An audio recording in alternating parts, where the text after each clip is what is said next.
The grill is shot. The chairs are held together by optimism. And what happened to the rug? Sounds like your outdoor setup is not ready for patio season. Fix it all with Wayfair. Shop Wayfair for grills, rugs, furniture, and more. With 20 million 5-star reviews, room of choice delivery, and expert setup on qualifying orders, it's never been easier to do more for less. Get 10% off your first eligible purchase. Hurry to wayfair.com or download the app now. Wayfair, every style, every home. Ice Cube's Big 3 is back. The most competitive basketball league on earth is on CBS this Saturday. Big 3 All-Star Dwight Howard and the LA Riot take on Greg Monroe and the Dallas Power. Then in another clash of undefeated teams, Earl Clark and Coach Steven Jackson lead the DMV Trilogy against Montrezl Harrell, Coach Dr. J, and the Chicago Triplets. The game played the way you love. Watch live Saturday on CBS at 4 p.m. Eastern, 1 p.m. Pacific, and catch replays Monday on BET. Presented by iHeart. Good morning, DJ and PK. It's 97.5, the KSL Sports Zone.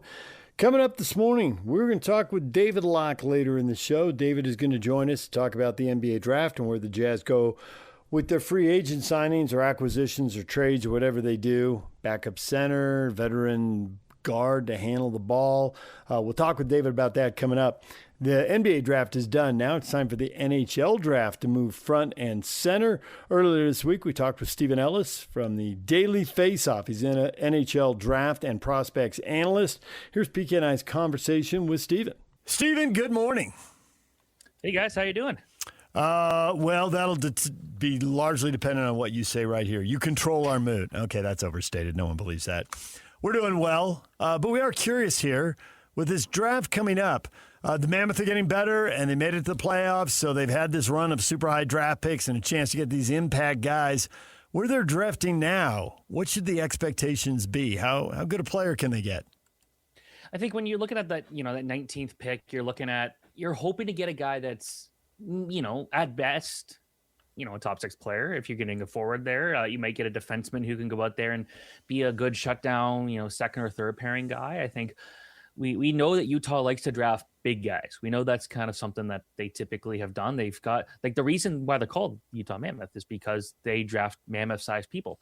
But I think when you look at what's going to be available around that pick, you might get a Maxim Sokolovsky, who's 6'8". You might get a Adam Novotny, who's built like a tank. Like, there's going to be some good players there. So it's going to be a different situation to last year's draft, or last two, I should say, where you went out and got a high-impact forward. You're probably not getting a guy that's anywhere close to that, but you're getting someone who might be a really good support player. And, at 19, you're probably happy with that. Reading a bunch of different mock drafts, I saw one that said that they need a true power play quarterback. What the heck is that?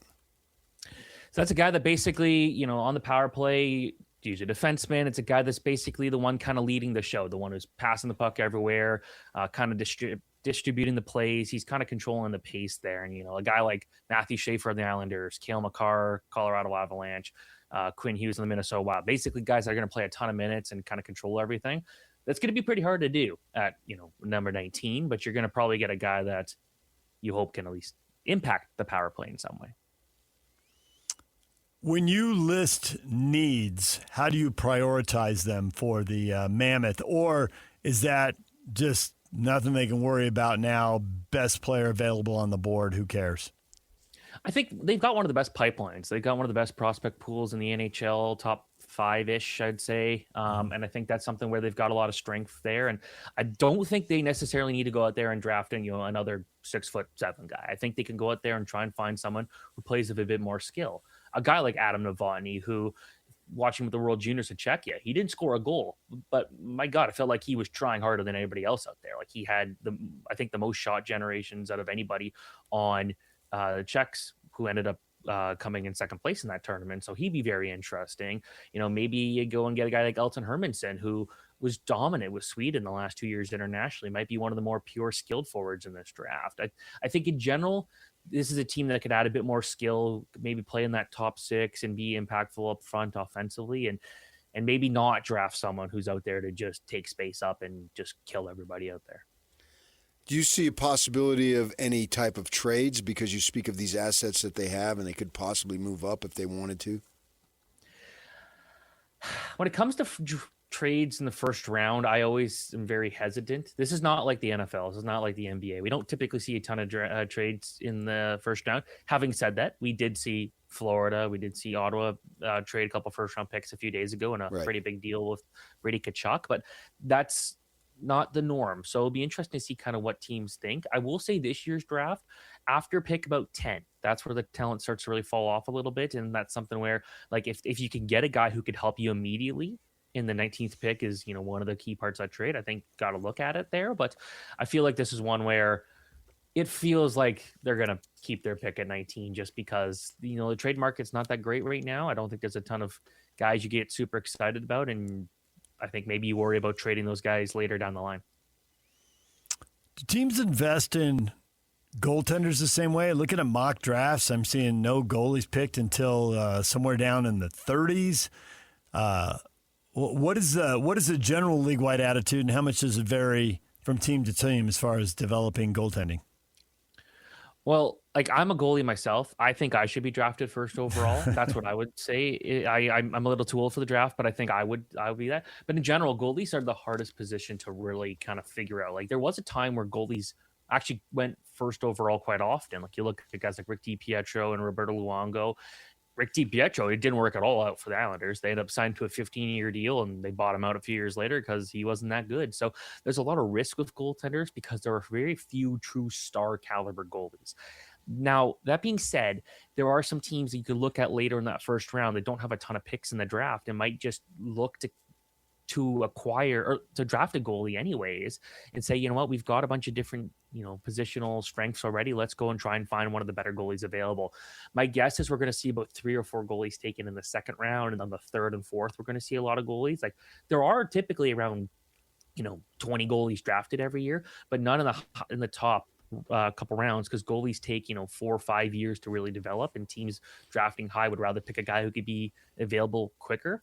And with goalies, just sometimes, things like playing time can be difficult to come by at the lower levels. They aren't playing every single game, so it's harder. So teams don't typically like to draft goalies early because there's just a lot more a risk associated with it. So I wouldn't expect to see any taken in the first round this year. If what I hear is correct, you would take yourself over Gavin McKenna?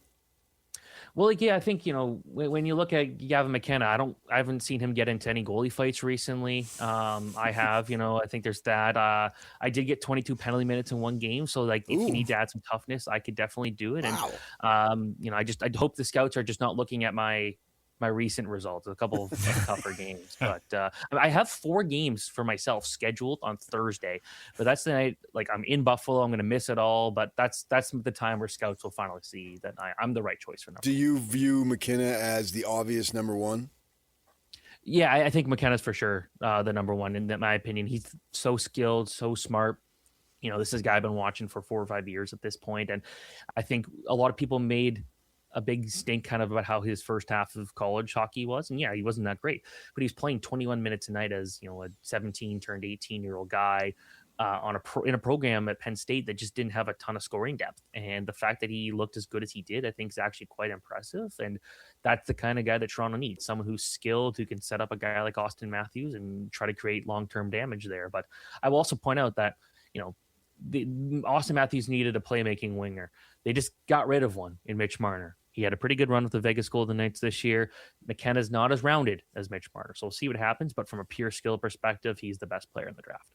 Obviously, the Mammoth not drafting as high this year, and it'll take some time. But the other guys who've been picked higher, who have been in the pipeline for a while now, who do you think is about ready to join the Mammoth, and who do you think will have the most impact when they do join, even if they're not the next one up? So you look at a guy like T.J. Ginla, and he was the best player in junior hockey this year. He didn't win any major awards, but like if I was voting on the WHL MVP, he would have been my pick because he was that good this year. You look at a guy like Cole Baudouin, outstanding regular season, was dominant in the playoffs. Great. Now, like, Barry was nowhere as strong when he wasn't playing up there. Caleb Denoyer was picked in the top 5 last year of the draft.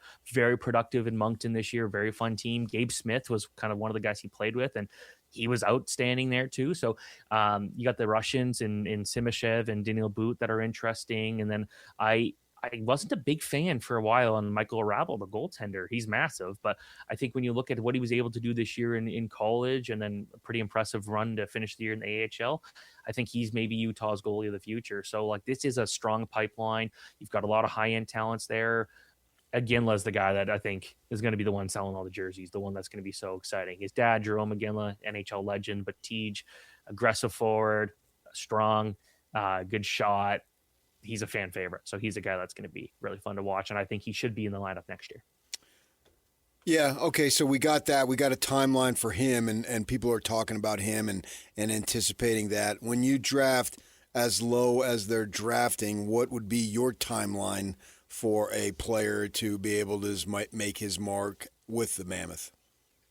I think it really kind of depends on who they take. Like if they take a guy like Novotny, who I really like, I feel like that's one where probably 2 years from now, you're looking at him trying to make the roster. Guy like, Oscar Hemming, maybe he spends 1 more year in college and then you look at him. I think the bigger, more physically mature players are the ones that typically transition to the NHL a little bit better than a smaller skilled guy. But, you might not get like a guy like Oscar Hemming might not be as talented as Elton Hermanson. Do you want to pass on that pure skill, a guy who can maybe be a top line player, or do you want to have a guy like Hemming where he's a bit more of an all-around player, two-way guy, big 6'4" frame? So it really depends on the type of guy, but realistically, we're looking 2 to 3 years most likely for these type of players. You mentioned going for size, and you mentioned a 6'8" prospect. Maverick Lamoureux was up, and he is just standing next to that guy in the locker room. He is just massive. At what point, his size is great, but also the center of gravity changes, and that can be a problem. So what is the max height for a really good NHL player? It's very interesting because you look at like this year, there's actually a guy who's 7'1" from Moldova who's going to get drafted, Alexander Karmanov. Probably the worst skater I've ever seen, but like you could probably find some like 13-year-olds who could just skate. Actually, I shouldn't say 13, probably 8-year-olds who could outskate him, but he's 7'1". Like try it. You look at the tallest guys of all time in the NHL, and someone like Zdeno Chara at 6'9", he's got that size. He is one of the best defensemen of his era. Then you look at Curtis Douglas, a forward, also 6'9", not quick. He's more of a tough guy. I think you're looking at like that sweet spot almost being like 6'3", 6'4", because usually those guys are still light enough to be able to skate, but strong enough to be more of a physical player. Anything after that, like Tage Thompson is 6'7", but he's kind of like a physical anomaly. He's not normal. Like you're not going to find guys like that. So, a guy like Daniel Boot being 6'5", it's interesting to kind of see what happens. But when it comes to defensemen in particular, you typically want these guys who've got that size because they take up that space and they're tough to push around. That being said, I think a lot of smaller defensemen are taking over, like Lane Hudson, Matthew Schaefer. Neither of those guys are that big, and they're two of the most skilled guys in the NHL. And I think you kind of have to find the right mix. Defensemen are starting to get a little smaller. I say that knowing not a single defenseman under 6 foot was drafted last year, but centers are also getting bigger. Kind of in contrast, we're seeing a lot of teams that are taking 6'4", 6'5", 6'6" centers. It feels though like the sweet spot of like perfect size is like 6'3", 6'4". Stepping away from the draft, what do you think the team needs to improve upon to be able to do better than it did last year? Because all about last year was getting to the playoff. That was the stated goal, and they got there. Well, all right, now you got to up the ante a little bit here. I think you just got to look at, the game-to-game consistency out there, make sure that, like obviously Clayton Keller having the season he did was great. Like, can Nick Schmaltz continue to be this high-impact guy? He was a fantasy goldmine for so long. Getting a guy like J.J. Peterka to maybe become a 55-point guy would be big. Logan Cooley missing as much time as he did obviously didn't help. So I think you're just kind of looking for those guys to just continue to be, more offensively minded there. Yeah, you got to get that consistent goaltending. Obviously, if they'll make you look at the near 40 wins workhorse guy, you probably want to have a backup goalie you can really rely on, though. A guy that can go out there and win games, because you look at the difference in the stats between him and Vitek Vanacek, and Vanacek often didn't look like an NHL goalie out there. So I think finding that right backup goalie will be interesting, but then also just making sure everyone could stay healthy. Another year, Mackenzie Weegar is going to be nice. And I like what we've seen out of guys like Cooley and Keller. You just got to get that game-to-game consistency so you're tougher to play against. Stephen Ellis joined us, NHL Draft and Prospects Analyst for the Daily Faceoff. There's a couple different age groups on this Mammoth roster. You've got guys like Keller and Sergachev. They're in their prime. And that kind of suggests that maybe they should move some of these prospects and go all in and get a group that can win here in the next 2-3 years. But also, Cooley and Gunther are young, and with all these prospects is an argument for, hey, do the best you can in the next 2-3 years, but don't short-circuit the future because Gunther and Cooley are young enough, and how many of these prospects are going to pay off, that's the real sweet spot for the organization. Which timeline do you like? Where would you push your chips? I think, you're looking like Sergachev's 27, Keller's 27, right? Like those guys are interesting. Jersey's 27. You got McBain, Hayden, that 26 age, Paterka 24, Gunther. Like, I feel like this is something where you could probably look at this and say, like, maybe 3 years until they're really ready to go. Because I think when you also look at what this team was before moving to Utah, like Bill Armstrong had like no money to work with. This was a team that was so financially cap strapped. They're still having to work hard to like prove to players around the NHL, like, hey, like this is a team you want to come join and be very effective. And I feel like Armstrong's done a very good job so far, but I still think we're talking a few more years, like 3-4 years, like a Ginla, when he's kind of really hitting his stride, that's where things are going to get really interesting for this team. So I wouldn't kind of sell the farm here, but I think their core has still got a couple years where you could say like, okay, 30, like let's say when Sergey's 30, like maybe still play some really good hockey until he's 33, 34. That's kind of what you're banking on there. He won't get better in his 30s. That just typically doesn't happen, but I think it's still something where, 2 to 3 years is kind of what you're looking at and saying that's when you want to be very competitive. And they've got time to make some trades. You asked about what if they traded that first round pick. Like, I think there's still a good argument for it, but it's got to be for the right price and the right pick. And it's just not sure who on the market would be worth kind of moving a first round pick for right now. All right, there's Stephen Ellis, daily Faceoff NHL draft and prospect analyst. We're going to take a break. When we come back, Jay Stevens from KSL Sports talking NHL draft. That's next. Stay with us. DJ and PK, it's 97.5, the KSL Sports Zone. We're joined by Jay Stevens, NHL insider for KSL Sports and host of the Utah Puck Report. Jay, good morning. Good morning, gentlemen. How are you?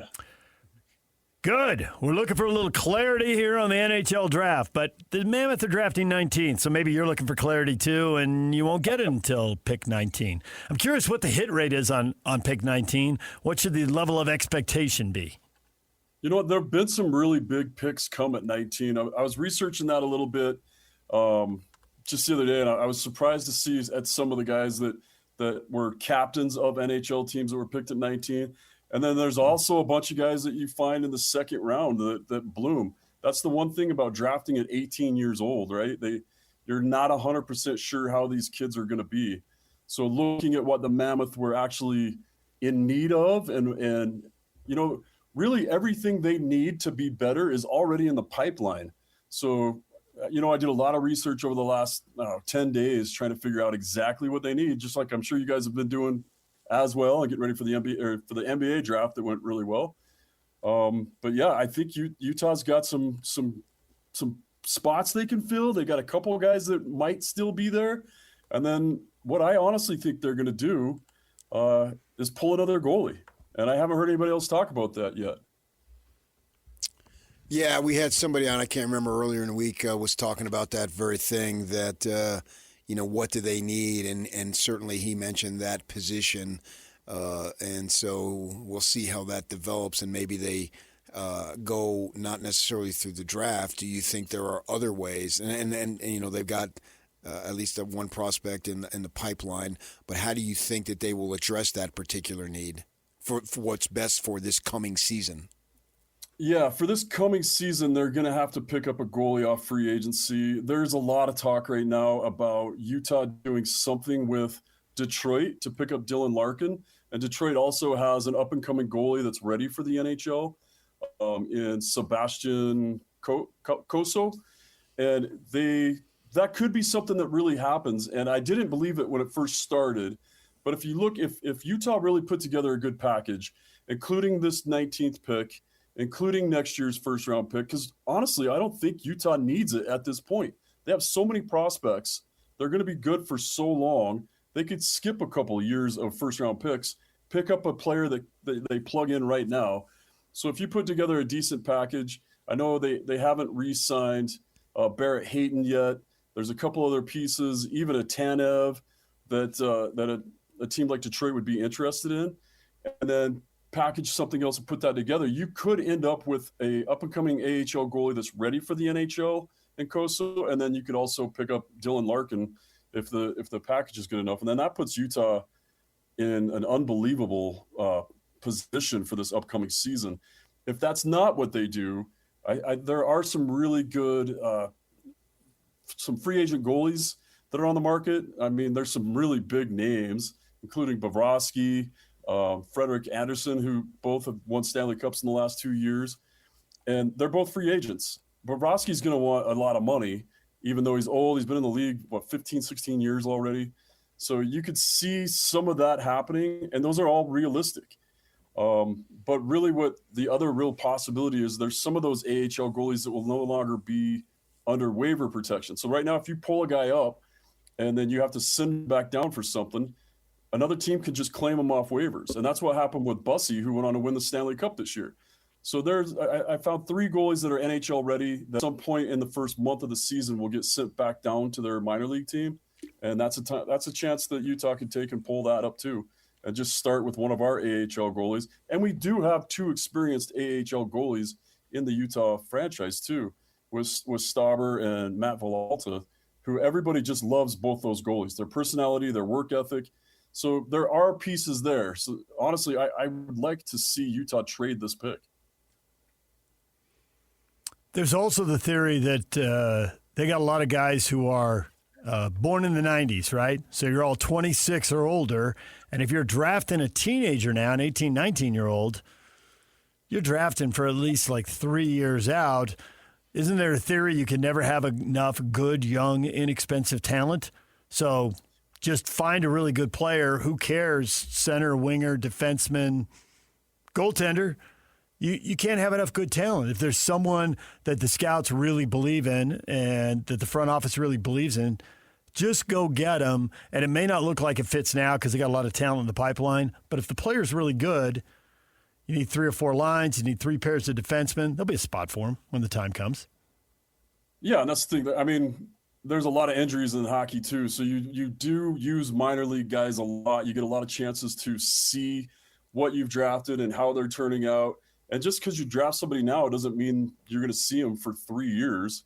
Like everybody just assumed Tidja Ginla was going to be in the lineup the next season, but they sent him back down to juniors for 2 years to cook, and there's no guarantee he makes the roster this year. And you're right; those guys are cheap. Your first 3 years are $970,000, and that's for every first round player. You get $970 up front, $970 a year for 3 years once you sign. So that does make sense. There is a goaltender that they've seen play a lot because he was playing with the Ginla in Kelowna. A kid named Harrison Bodinger. He's going to end up playing at Denver University, who, in the hockey world, we called it Tenfer University because they had 10 national championships up until this year when they won their 11th. So I don't know what kind of a cute rhyme you're going to come up with, but this kid's going to be playing at Denver University for the next couple of years. He's already shown a real upward mobility as far as the last 2 years. He just keeps getting better and better. He had a great year in the WHL this year, and he's going to be on that team that's not only do they win, and a lot of times you don't look at goalies on winning teams, but this kid's played in a lot of hard spots and just keeps winning. So you're going to put him in Denver. They have great goalie coaches in Denver. They have a great overall coach in Dave Carl. So that could be the guy you go get. He's Colorado born. He's an American, from Arvada. Like he's a local boy basically as far as hockey goes for Utah. Colorado and Utah have been basically sisters for hockey for a long time. So that's kind of who I think they're going to pick just because of they've seen him a lot because they watch Ginla a lot. He has a lot of upward talent. And as far as the depth pool of prospects, they're a little light on goaltenders. All right, I think I got it, Jay. Denver, since they are at 10 and you want to go something catchy for 11, they're known as the Mile High, so they play at elevation. So when you play Denver, you play at 11 ovation. I like it. Let's trademark it. I'll get T-shirts made. T-shirts and ball caps coming. We got merch. That's the best that I could do on such short notice. That's way better than I could have done. You mentioned about trade, and that's what basically trade out of the pick. And we've seen teams do that. I mean, the Knicks just did that on Tuesday. They traded out of their first-round pick because they didn't want to have to pay somebody, right? And so they got compensation, second-rounders, blah, blah, blah. How about also the opportunity you mentioned, putting together a package, but maybe moving up rather than trading out? Yeah, they're just, besides the top 3 guys in the draft this year, there really isn't a reason to try to move up. And even the top 3 is now debated on who's going to be the best, because they had Gavin McKenna, who for the last 2 years is supposed to be the up and coming and a generational talent. He's the first one that's part of that experiment where he played major juniors and then played NCAA. And that's supposed to be the new finding tool to make this kid razor sharp. And there's a real debate whether or not he's even going to go first. So you got maybe your top 5 will be great. If you can't get number 1 or 2, I can't see moving up, especially when you have so many top 10 picks just chomping at the bit right now. And you're right, it's fine to sign one and put them in the minors, but you've got so many that are going to take up spots for the next 5 or 6 years that I can't see giving up anybody to move up unless somebody's willing to take Tanev and I don't even know what else you'd offer up. I know a lot of people keep bringing up Peterka. There's no way. Plus, he has a no trade. So I just can't see that making sense for Utah right now. But man, Bill Armstrong, he's told us what he's going to do, and he's stuck to this long-term plan. But then he always has this little surprise, like bringing in Peterka, which was a great move last year, and getting Nate Schmidt, which surprised everybody and turned out to be a great move. So I wouldn't put anything past them. I just don't see that making sense for the team at this point. The thing about Peterka, there were certainly some good things and some good numbers, but it wasn't really what people were hoping for. They were hoping for, the tape measure grand slam homer but giving him a year, he's still relatively young and he gets traded. Is there a chance that he settles in and that this year looks a lot better than last year? Even though last year had some decent numbers in it, couldn't the goals and assists and the production just go off the charts in year 2? Would that be that big a surprise? It wouldn't surprise me at all. And that's the one thing I've been saying about Peterka the whole time. People keep comparing him to Doan. And Doan had a breakout year this year, which is great. He's in a different system. They're the same age. That's the other thing people keep forgetting. We traded age for age. They're the same age. Peterka is an offensive player. He had 0 defensive parts to his game. And the Utah Mammoth really kind of cracked him down and said, hey, you're going to play both sides of the ice. You're going to learn to play defense and then play offense. And that's something that they didn't have him do in Buffalo, and he didn't have to do it in juniors. And it's something they completely changed his game. So, yeah, coming back to year 2, knowing the system better, they found a good place for him on the lines. I think you're going to see a lot more production out of him. And, I'd like to see him play more with Cooley. I thought he matched really well with Yamamoto, but they left him with Kerfoot and Carcone, and that seemed to really start finding that full game for him. I expect a little bit of a tweak on that line next year. Carcone's coming back. I don't know if they're going to re-sign Kerfoot. There's a lot of people fighting for those spots. But Peterka with Carcone, and it's something else there, another fast offensive player that can help defensively too and take a little bit of that pressure off him. You could see big numbers out of Peterka, and that's what Utah expected. They didn't expect him to come in and adapt right away. They knew he was going to struggle a bit fitting into the new system. And so they're fine with it. And I think this year is going to be a really big year for them. I think that's a situation that they are facing in multiple situations because they have young talent, but it's tantalizing to want to just press on the gas a little bit and make a move that you think can help you in the immediacy, but the fear is giving up someone who can come up and then help you in the long term. And it's somewhat of a good problem to have because that means you have enticing prospects in the system that other people want. But for Armstrong and his people, it's something that he's going to have to contemplate annually for the next few years and decide. Now, if the big club wins, then you can wait. But if it gets there and just comes up a little short, you see what I'm saying? It's going to be a tantalizing possibility for management for what? How many years? The next 2 to 3? Yeah, definitely the next 2 to 3 years. I mean, you're seeing these kids that want a spot on the team, and most of these kids, if you look at where they are drafted, the people that were drafted around them have already got NHL games. And normally you'd think, well, if they were with Arizona, they'd already be in the league because Arizona was a terrible team and they always got rid of their most expensive talent. But now that they're Utah, they're more established. You do have all that stuff. The best way I heard it described was you have all the pots, or you have all these parts to make your stew, and you've got your crock pot over here. Now you got to put all the parts in there, and then you got to let the crock pot do its thing. Quit opening it, quit trying to add other things, let everything season, let everything cook, and you're going to have an amazing stew, but it's not going to be this year. The Utah Mammoth are not going to win the Stanley Cup this upcoming season. It's 2 to 3, 4 years down the road, and you're going to have a lot of different names than you're used to right now. Keller will still be there. Cooley and Gunther will still be there. Krause will probably still be there. You anticipate Peterka being there. But then you're going to have a Ginla, Denoye. I think Gabe Smith makes the team. Cole Baudouin. I mean, these are kids that are just chomping at the bit and ready to play. And then there are a lot of other teams they'd already be in the NHL. So let the crock pot do its thing, and you're going to have an amazing team. And they've done it. Like, I've never seen, I guess maybe with St. Louis, but I've never seen a GM be as patient and as calculating as what Utah has right now. And it's pretty cool to watch. It's boring as a journalist, right? It's boring to be like, I'm waiting for some major big trade because they have the money and they have the potential and they have assets. But, man, they're just letting that stew cook, and it's going to be fun when it's ready. Yeah. Number one, I'm getting really hungry. I use that crock pot thing example. I was making fun of my wife. She's gotten a lot better in golf, and I was telling another lady, oh, yeah, and I know, but her cooking has really suffered. And she looks at me and she says, that's what a crock pot is for.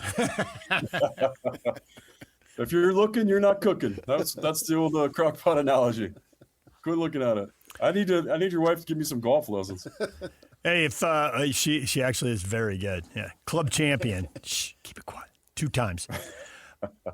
I do think, though, that Bill's giving you the Sergachev deal and he's giving you the Peterka deal, so I think there's a part of him that's saying, like, hey, Jay, how much you want out of me, huh? Come on.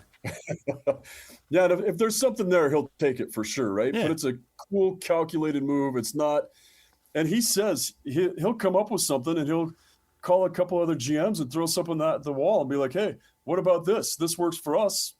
This should work for you. Everybody's happy. Everybody's a little bit sad. And, that's how we got Peterka. That's how Utah got Sergachev. Nobody thought Sergachev would be traded. He was a day away from his no-trade kicking in. They'd won 2 cups. Nobody thought that was going to happen. So, I mean, that was a pretty bold move. There's Jay Stevens. When we come back, we'll switch to hoops. Drew Hill, the Daily Memphian. What does he think of the Memphis Grizzlies? So many ties to Utah. Now, obviously, they just drafted Richie Saunders from BYU, but with the teams making the trade, there's some players there. Obviously, Cameron Boozer as well. Having son of Carlos Boozer, former Jazz man. We'll get to all of that next. Stay with us right here on The Zone. DJ and PK, it's 97.5, the KSL Sports Zone. We're joined by Drew Hill, Memphis Grizzlies beat writer, sports columnist for the Daily Memphian. Drew, good morning. Good morning. How are you? Good. The Grizzlies, how quick are they going to turn this thing over? It looks like the Jazz had to tank for 4 years. I'm not sure the Grizzlies are going to move that slowly. No, I mean, they're hoping it's not going to take quite as long as it took Utah to change things around. But at the very least, this team is going to be a lot more fun next year. I think they have made that clear. Adding a player like Cam Boozer, who everyone knows. I mean, the city is ecstatic about adding someone like him. And then Isaiah Stewart, who keeps things interesting, as well as Richie Saunders and Kareem Lopez, who both have very interesting stories as they now come to Memphis. The team will be introducing everyone except for Isaiah Stewart there later this afternoon, and it's safe to say people are really excited. It's been a difficult 3 years here in Memphis because they had to turn the page on the last era, which started with a lot of promise and trended the wrong way over several seasons. And I think people were really dreading like the restart, the rebuild, the push of the button, and they did it. And pretty quickly afterwards, that the opinion started to change and people started to get excited again. What did you hear about as to why they liked to draft Richie Saunders, obviously very high in the second round? Yeah, so I think Richie fits what the Grizzlies have prioritized over the last few years in the draft. When you look at their history, about 75% of the players that Zach Kleiman, the GM here, has selected in the draft, about 75% of them are older, productive college basketball players with high efficiency numbers.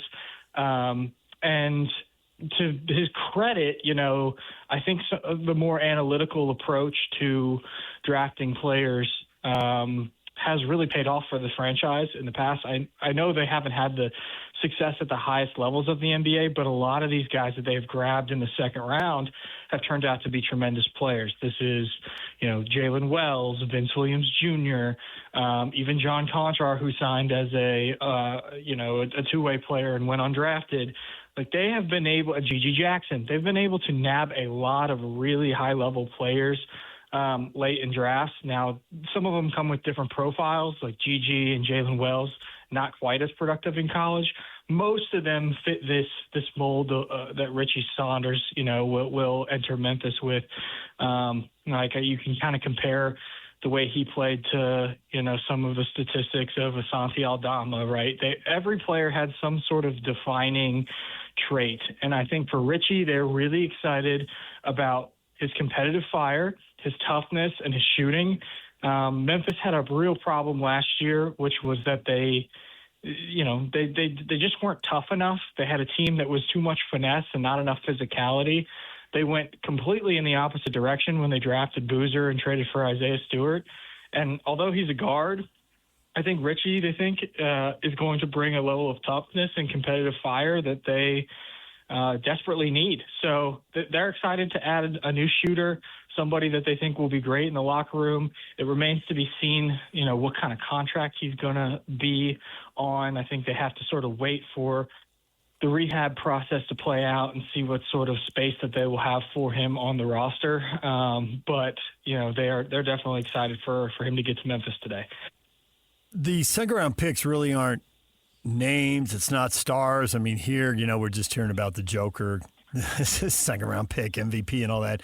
But there are guys who consistently play 15, 20 minutes a game. And so many second rounders don't even stick in the league. So if you can find someone who can play 15, 20 minutes a game, I'm curious if the Grizzlies identified their starters going forward. How many of the guys can you look at and say, there's a guy, even if he didn't start, that guy's going to play 30 minutes a game? Those are starter minutes whether you come off the bench or not.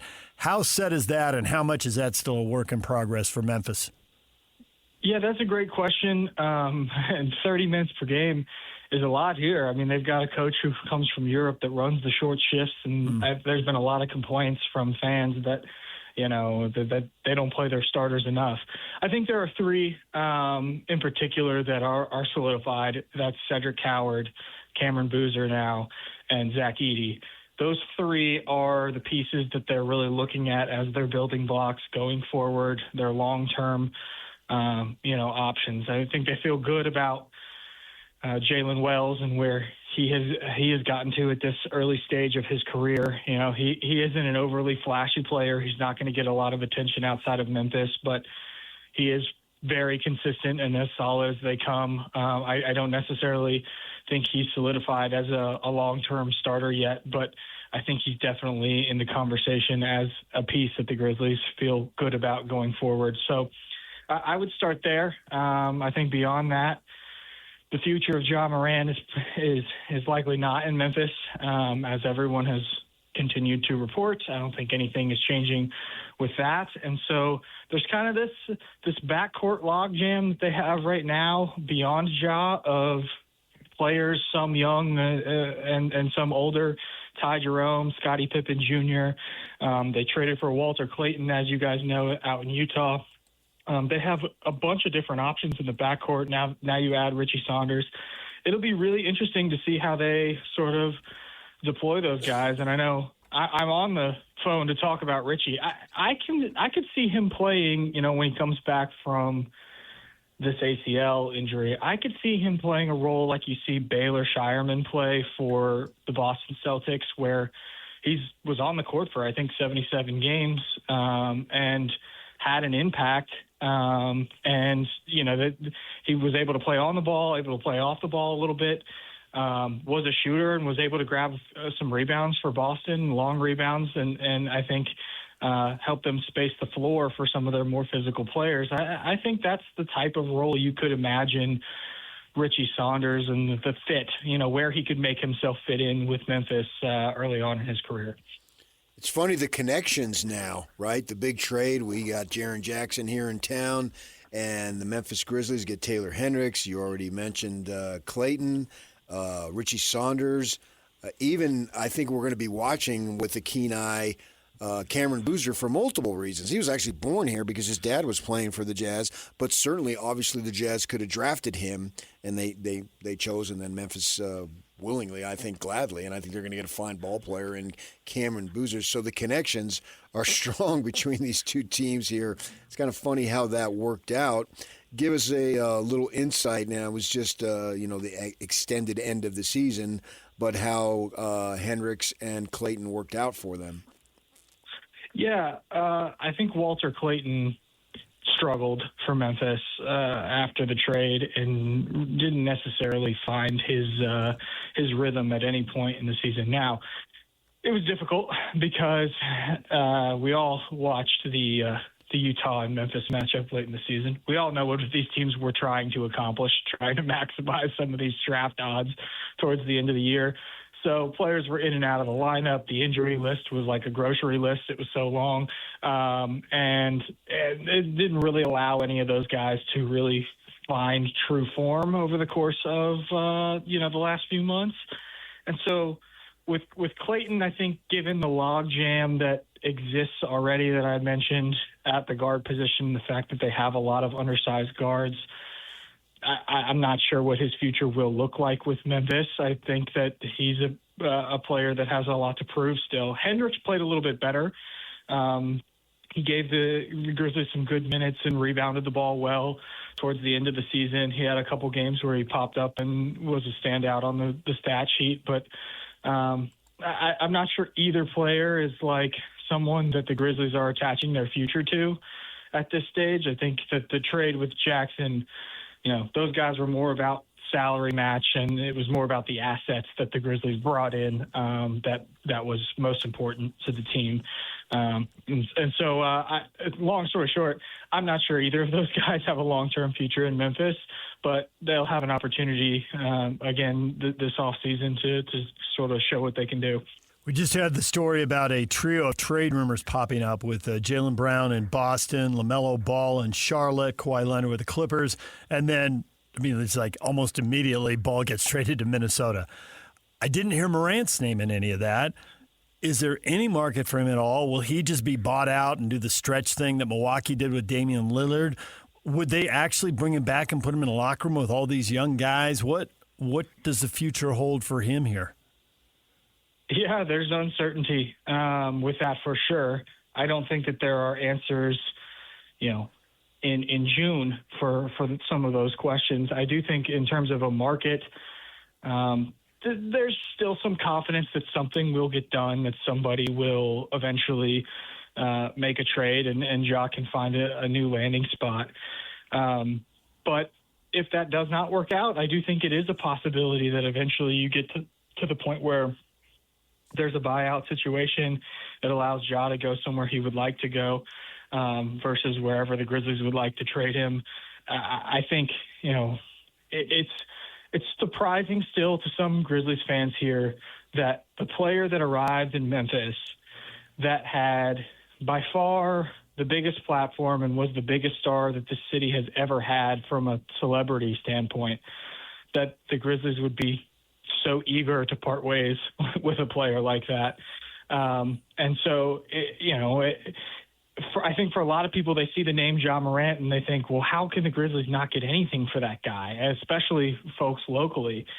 And the reality of it is that he just hasn't played in enough games to inspire confidence to trade for a player like him. He's just had too many injury problems. There's the history of the stuff off the court, although that's now several years in the past. So maybe they can just sort of put that behind him. The problem is that he's a very expensive player who still has 2 more years on a max contract, and he hasn't played in basketball games. And I can understand why NBA competitors, teams that are looking at Memphis trying to figure out who they might want to add to their own roster, might be a little turned off by that. Are they looking, in your opinion, to have the foundation going forward be Boozer? Yes. It'll be fascinating to see what he has to say today, because in the past the team has sort of tempered down expectations when it comes to these rookie introductions. And, it's one thing to do that for players like David Roddy and Jake LaRavia and Santi Aldama and those types of players that you took in the middle round of the first. And it's another thing to introduce a player like Cameron Boozer, who they hosted a draft watch party for, and thousands of people showed up at the arena to get excited about him. And he played for the most prominent college basketball team on national television every single night, and every fan knows him. He was a National Player of the Year winner. As a true freshman at Duke, he's the son of an NBA legend. He's just so high profile that you can't really hide the expectations if you're Memphis this time. And so I'm very much looking forward to what Cameron will have to say today when he is asked, which I'm sure he will be, how he plans to be the new face of this franchise and, what sort of requirements come with that, because there's been frustrations. It's been obvious there's been frustrations with Ja and the way that the last iteration of this franchise sort of fell apart, and the responsibility that some of the star players had in that. And they want somebody that's going to get into Memphis and is going to be a leader and is going to change the course of this franchise and change the direction and make everybody sort of feel more optimistic than they have in the past. And that's going to be Cam's responsibility. It's a lot to put on an 18-year-old's shoulders, but I think if there's anybody to do it, it's Cam. I had the chance to talk to Carlos in New York at the draft the last couple of days, and, he seems very, very excited for his son and thinks his son is ready for that responsibility. So it should be a fun day as they introduce him here at FedEx Forum. I would think that Boozer should be the early front runner for Rookie of the Year. I mean, AJ Dybantsa figures some. Trae Young just got $200 million. I figure he's going to get 200 million touches and shots. So AJ is going to have a hard time building massive stats because Trae's going to have the ball. And then in Utah, there's 4 or 5 guys who can score. So Peterson will score, but I don't think it's going to be outrageous because there are going to be a lot of guys getting shots. Whereas it looks like Boozer could have the ball in his hands a lot. He's a good passer. He's a willing passer. He can score it. I don't see why he won't pile up a bunch of stats there and make himself the front runner. Am I missing anything? Yeah, no, I think he is the technical front runner if you're going to go by the wise guys in Vegas to win Rookie of the Year. And I think that's right, because if Ja Morant isn't on the Grizzlies roster, which people don't expect him to be, the Grizzlies drafted Boozer in part because they want him to be their offensive hub, right? One of the best traits that he brought as a prospect was his passing and his ability to read the game and connect teammates and sort of make an offense work. And I think from a statistical perspective, he's going to get the rebounds. He's going to score the points. He may not be the most flashy of those top 3 players that went off the board, but he's certainly in the best position to, sort of rack up the statistics. I think he probably is the rightful favorite to win Rookie of the Year, not necessarily because of talent level, but just because of, what surrounds him on his team. He's probably going to be asked to do the quickest when it comes to this rookie class. Well, we appreciate a few minutes. As PK says, there are a lot of ties here. We'll be keeping our eye on the Grizzlies. Drew, thanks for joining us. We appreciate it.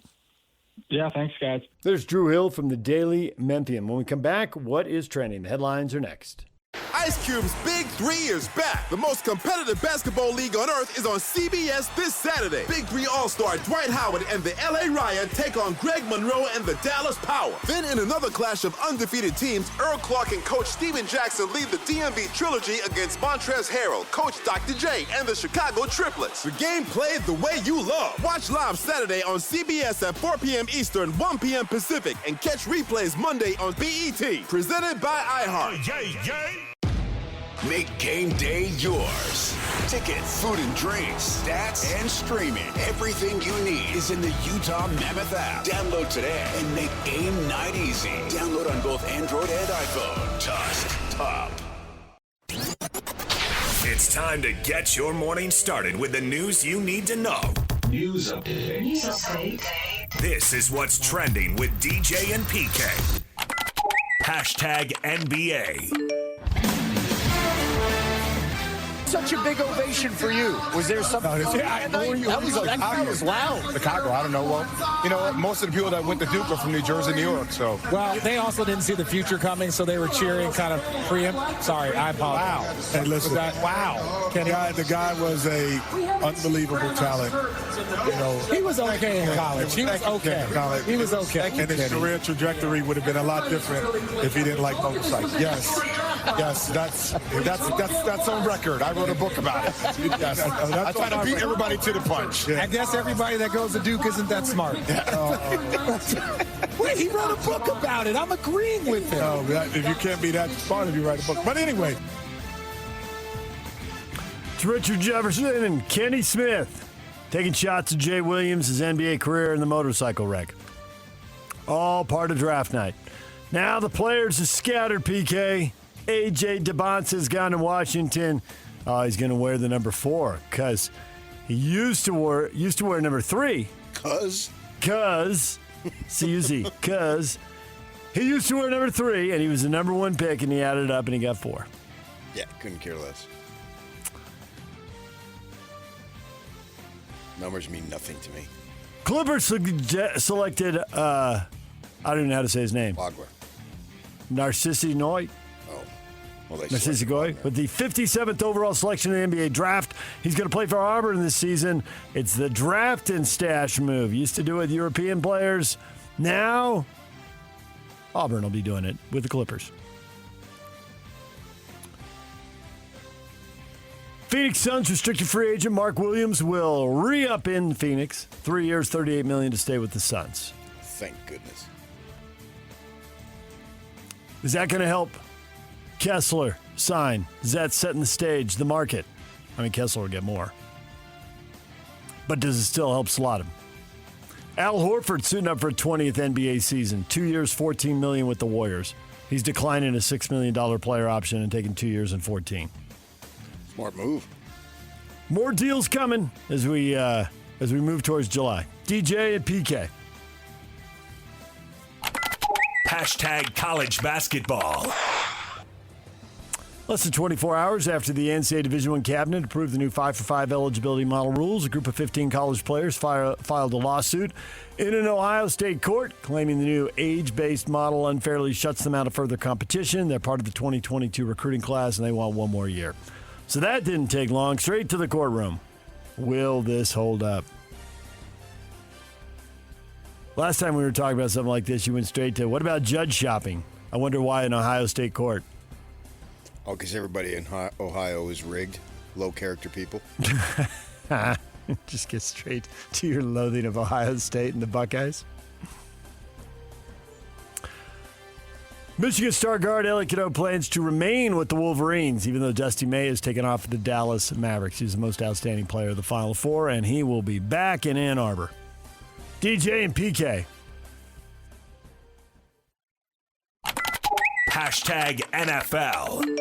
I think one of the things that surprised me was I was talking to Drew. This was before last season. He was like, how old are you again? I was like, I'm 37. He was like, you might have your best 5 years of your career coming up, you know? Yeah. And I was like, I never really thought about it that way. You're taught as a player in this league, it's a young man's game. And the older you get, you're just kind of doing everything you can to try to stay up to par with everybody else. And Drew saying that kind of lit a fire under me and, gives you a little bit of belief that maybe an old guy can still go out there and spin it around a little bit.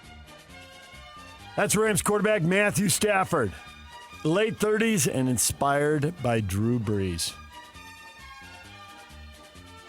You buying it? Quarterbacks in their late 30s playing at a high level? Across the board, no, but there's going to be exceptions to everything. Drew Brees did go till 40, obviously. Tom Brady went till 45. Aaron Rodgers is up there in age. Not having his best 5 years, but still being pretty good. Chicago Bears quarterback Caleb Williams is one of those young guys. He attempted to trademark the word Iceman, but it's been denied by the U.S. Patent and Trademark Office. The initial denial not due to NBA Hall of Famer George Gervin, but a result of likely confusion in a trademark filed back in 1988 by a footwear company for insulated boots. So We're leaving out ABA, too. We just went NBA. You're right. He was in both, ABA and NBA.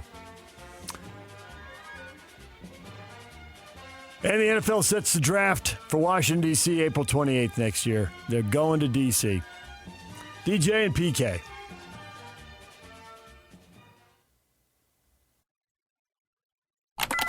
Hashtag Major League Baseball. Crow Armstrong lines one down the right field line. Fair ball. It'll roll all the way to the corner.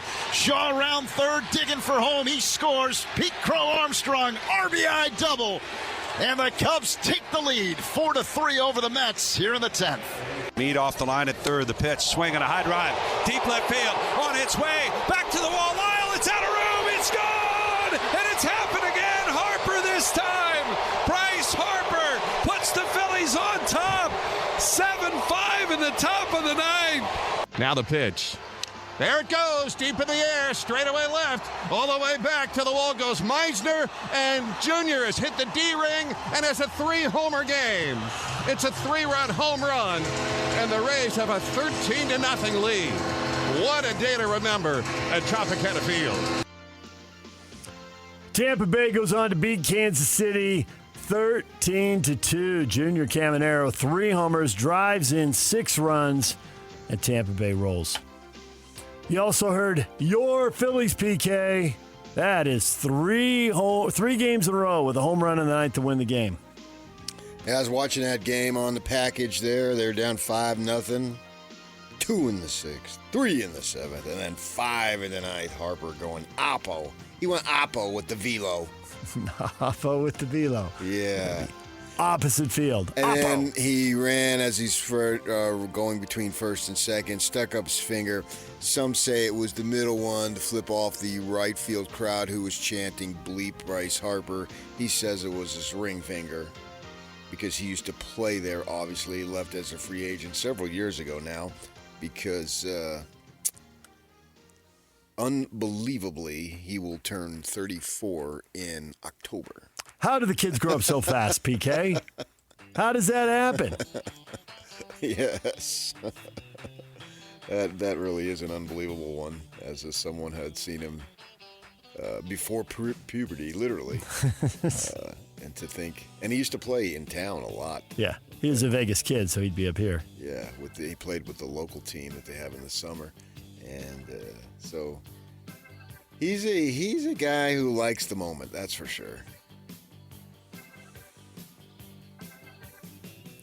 He's been in Philly now longer than he was in Washington.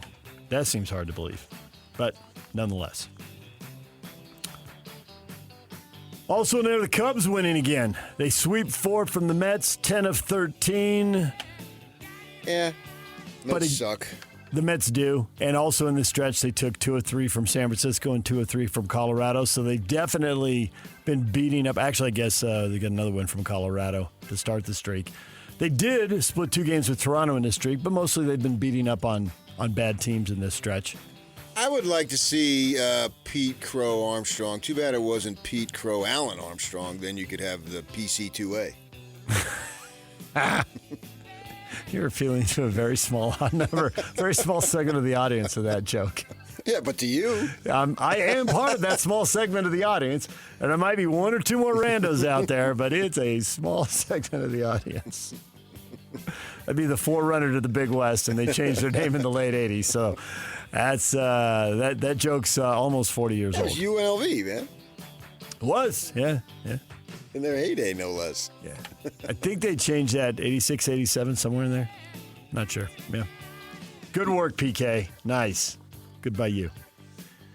All right, anything else you like there in the Major League Baseball games? I hit the big ones? Not so much the games, although the Padres and Dodgers are opening up a series They this are. weekend, so we'll see if they can make some headway there. That'll be a sold-out stadium 3 nights in a row. And then this the contract, maximum 5 lengths for 5 years for free agents. They're switching teams.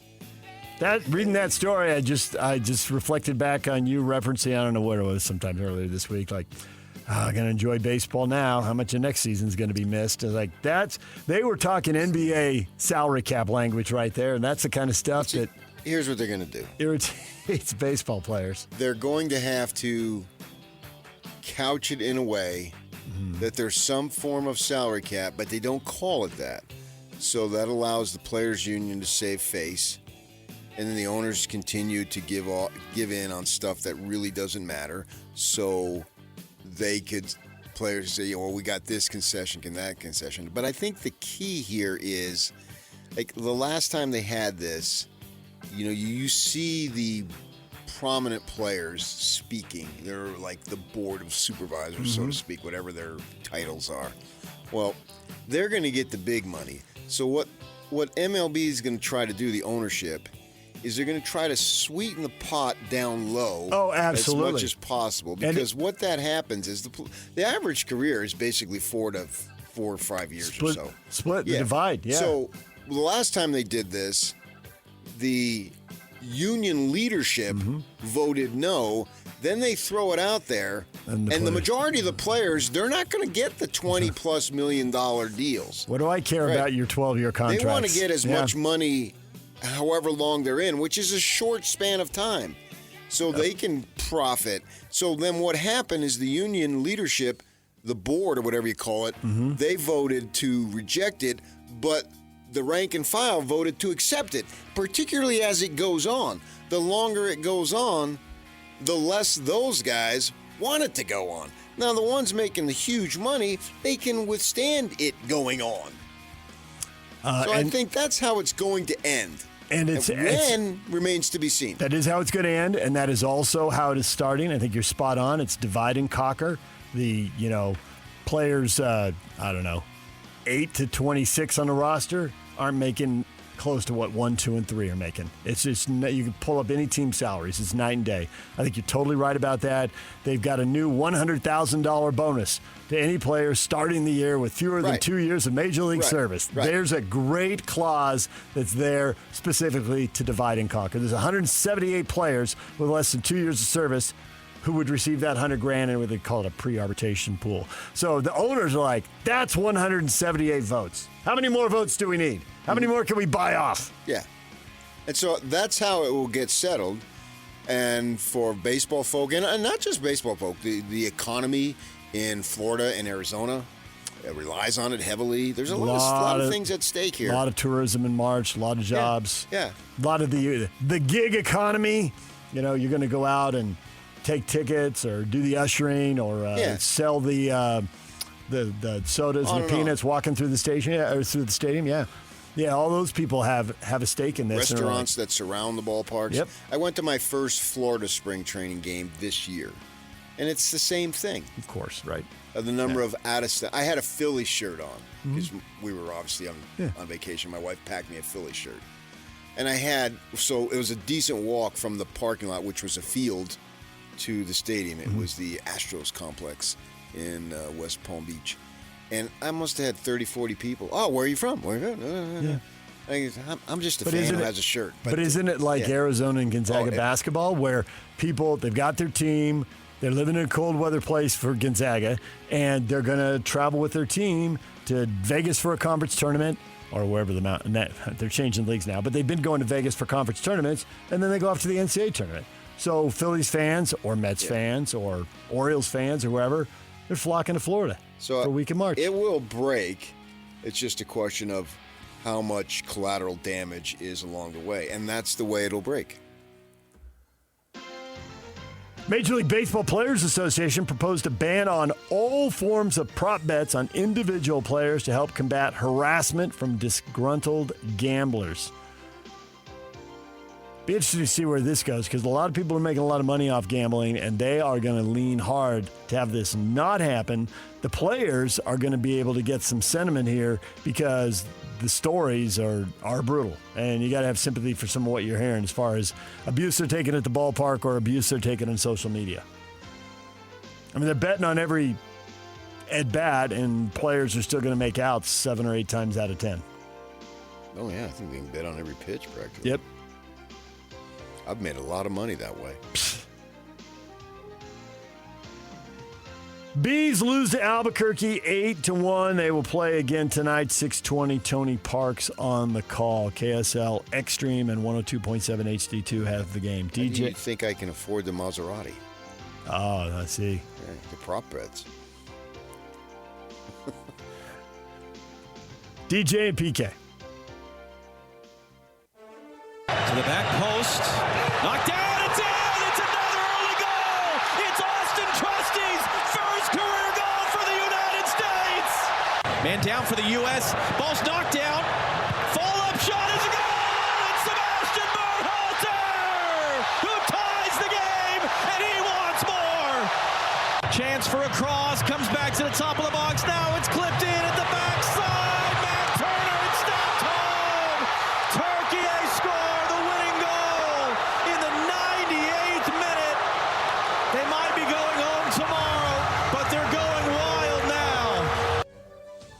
United States loses their last game in pool play. Doesn't affect anything in the draw going forward. Does it affect momentum or confidence? I wouldn't think so, but you can argue that forever. They win the group. They're going to play Bosnia on Wednesday in the round of 32. Why did he say the Turkey IA group might be going home tomorrow? They are going home. Then why not say they are going home? Yeah, I don't know. Because they are. They were eliminated before the game started. Then why say might? Don't know. You have to ask John. John who? John Strong. That's who called. Who said that? Germany lost to Ecuador 2-1. Germans also were all locked in there. Not a big deal to them, but a very big deal to Ecuador. Today, more games. Norway and France. Probably the marquee game today. Spain is playing Uruguay as well. And do you agree with Skip Bayless? What did Skip Bayless say? Skip Bayless? What did Skip say? Still, the craziest thing about soccer is the announcers and, in turn, the viewers aren't sure how much stoppage time is left in the game. Imagine watching a down-to-the-wire NFL game in which you aren't exactly sure how much time is left and waiting for the refs to wave their arms. Why can't they fix that? They could. They choose not to. They're trapped in tradition, and it is crazy, and they could easily do – you can hook up the ref with the thing, and they can stop the clock remotely and all that. And I assume they're going to do that one day. And I've asked people, I've asked Pablo about it before, and he's like, yeah, it feels like it's coming, but there's tradition. Like, well, they went to 5 subs, and now they're doing water breaks in the middle of every game. Hydration breaks. Okay. So try commercial breaks. So why not? That's fine. Why not just stop the clock? I mean, why not? Yeah, I can remember when you could stop a clock. Yeah. I mean, because you're going to have, in the course of a game, upwards of 40 guys rolling on the grass or the surface in agony. And now you got hydration breaks. So look, click. Stop it. I know. I just have trapped in tradition. Mary in the scoreboard. I feel like they should. Clock. I feel Stop. like I was arguing with Steve Klauke a decade ago about how long it took pitchers to throw the ball. They're just holding the ball. Get on with it. Well, you can't have a clock in baseball. He but you has can. to just take a But shot at baseball. Soccer boy has to take a shot at baseball. They are. I knew it. They are twins. Those two sports. They are twins. Yes. Your father just rolled over again. Those two sports rely. Twins. The history and the tradition so important in those two sports. You can't do it because they haven't done it for more than 100 years. As a matter of fact, I do. Which flag? The stripes and the stars. Not the stars and the stripes. The stripes and the stars. Well, because the wind is blowing from the north. Soccer and baseball in the U.S. are twins. In your dreams, buddy. In your dreams. In the regard that they rely on 100+ years of history and tradition. And no more. And the again, purest. you live in the past. I know. You live in the past. I think they'll do it. And they're slowly, bringing in cameras. Bringing in cameras and replay. We don't live in the past. Bringing in hydration breaks. I think they're going to do it. They haven't done it yet. And they should. Twins. Today is ruined. DJ and PK. Hashtag NHL. First round of the NHL draft tonight. And then rounds 2 through 7 are all day Saturday. Draft is in Buffalo, New York. Sabre fans can enjoy that. Mammoth have the 19th overall pick. Our NHL Draft Roundtable and first-round coverage on the Zone begins at 4 o'clock at JCW's in American Fork. That's what's trending. It's brought to you by Shamrock Plumbing. There's no job too big or too small. Get the personal touch with Shamrock Plumbing. All right. Coming up next, question of the day. There are rumors. What are the Celtics going to do? Do the Jazz want in on this? We will get to that. David Locke will be here at 8:30. Brendan Haywood, 14-year NBA veteran, current NBA TV and college basketball TV analyst, will join us at 9 o'clock right here on The Zone. Stay with us. The question of the day. All right, Celtics, Jazz. Should the Jazz get in on this? Make a trade? What do you think? Jaylen Brown, yay or nay? We'll get to that next. Stay with us.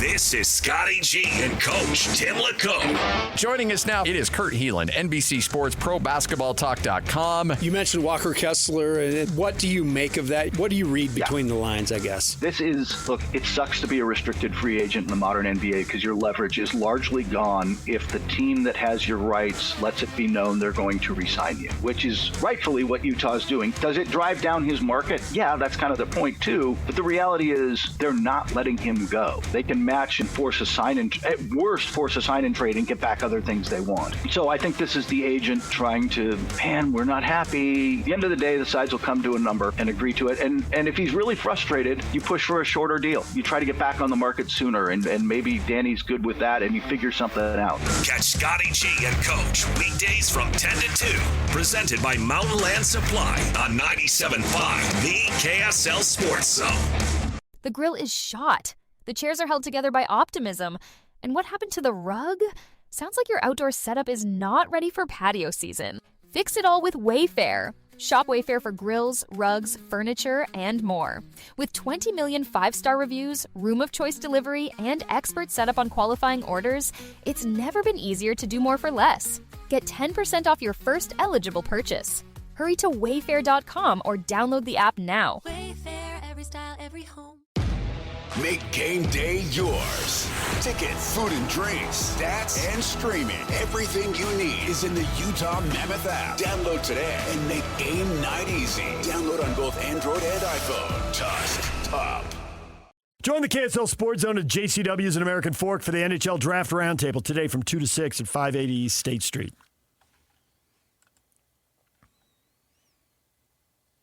Question of the morning. Do you want the Utah Jazz to make a run at Jaylen Brown?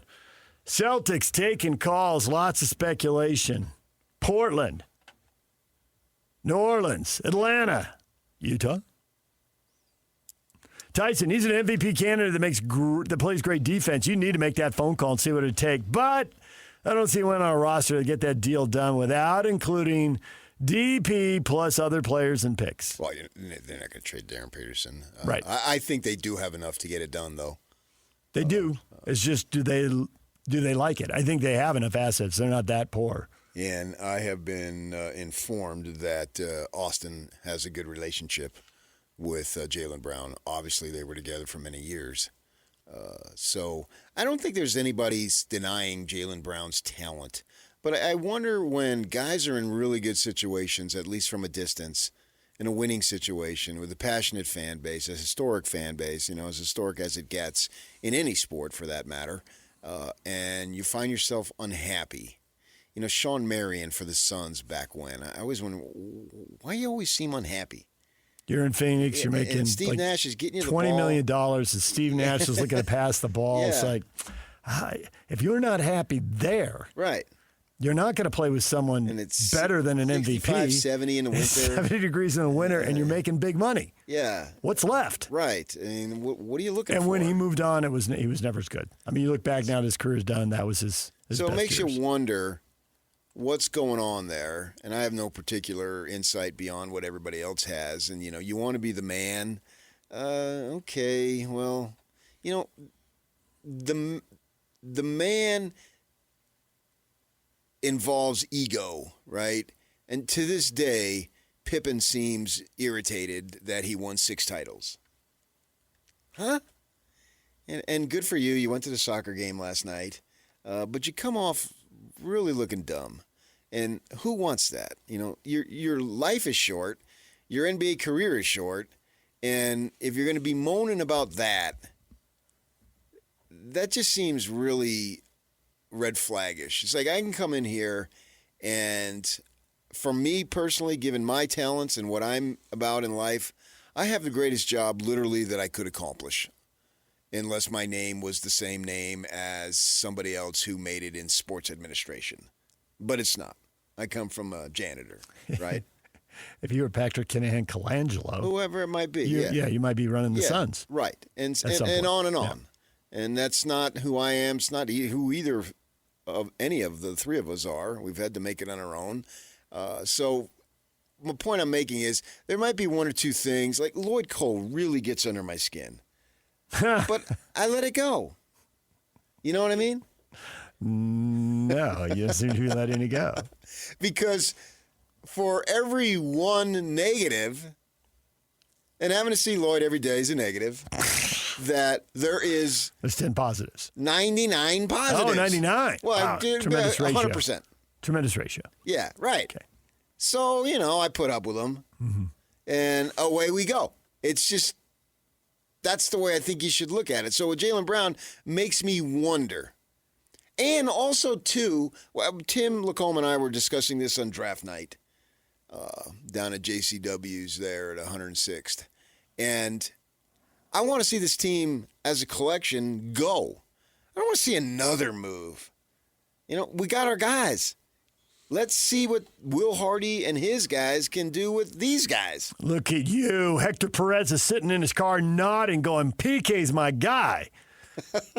Hector says, if we didn't just get DP, I'd say yes. But we have a solid core now, and I want to see what they can do. Plus, the price tag has got to be high. And that's the thing that cools me to this, is I'm hearing the reported price tag. I think they're going to have to give up Markkanen, but the Celtics are trying to reinvent themselves down the line.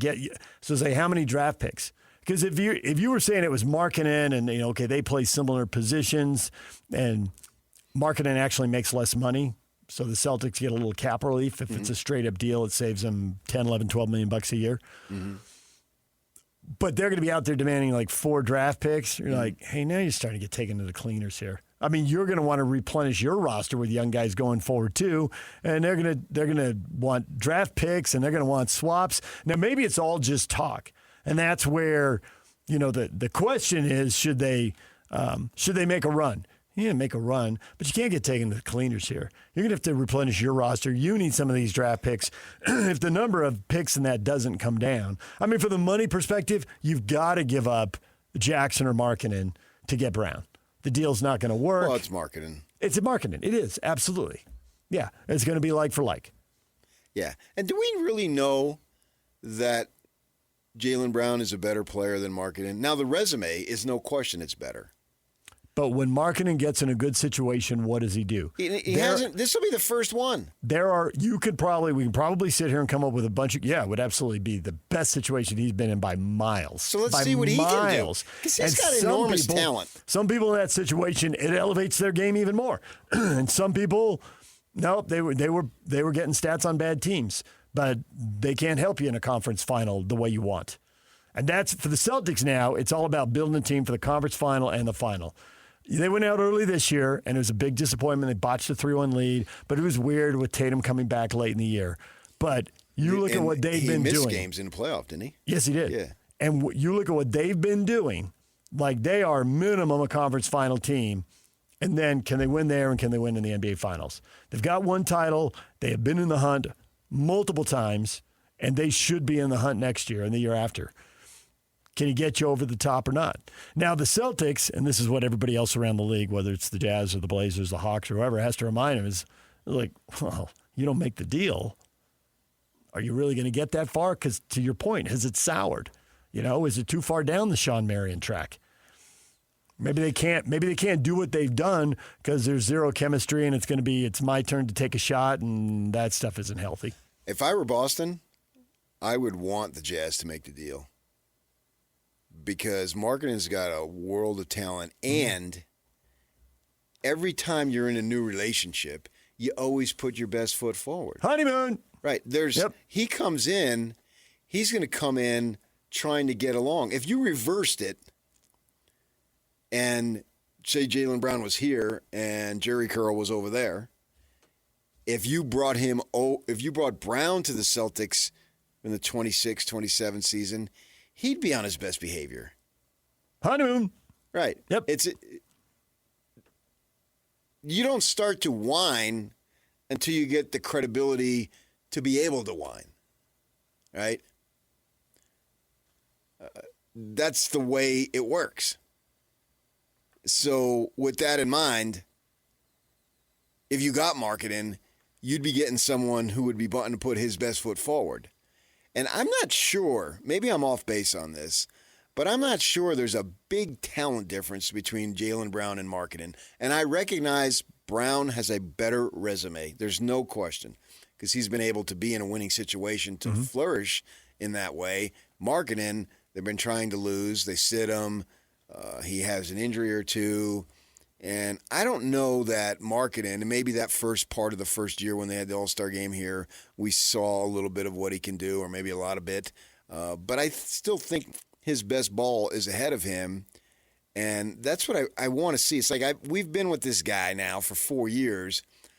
I want to see what he can do on a team that is pedal to the metal, trying to win every single game. There's no reason trying to lose any game this year. Obviously they will, but there's no reason to, whereas before there were 4 years worth of it, and it culminated in getting Darryn Peterson. So what can he do in these situations where it's a win, not virtually at all costs? I don't think the regular season is. Playoffs are more so. And I want to see what he can do in the postseason. He's never played in a postseason game. He's been in the league 8 years, 9 years. It's crazy. 5 years, 6 years. He's played the most games in the NBA among the active players. Most games without playing a playoff game. Right. And it sure was tantalizing in a limited 2 games back in February to see these two 6'10", 6'11", 7-foot guys doing what they can do, and they can do so much. There's stuff they can't do. Yeah, I get it. But they can still do a lot of different things and cause matchup nightmares for pretty much every team in the league. Not just some, but every team. And I get your point about talent. He's averaging 25, 26 points a game. He's 7 or 8 rebounds a game. I mean, there's this thought he could be a better rebounder. How do you get to double digits? I'm sure he could. Right.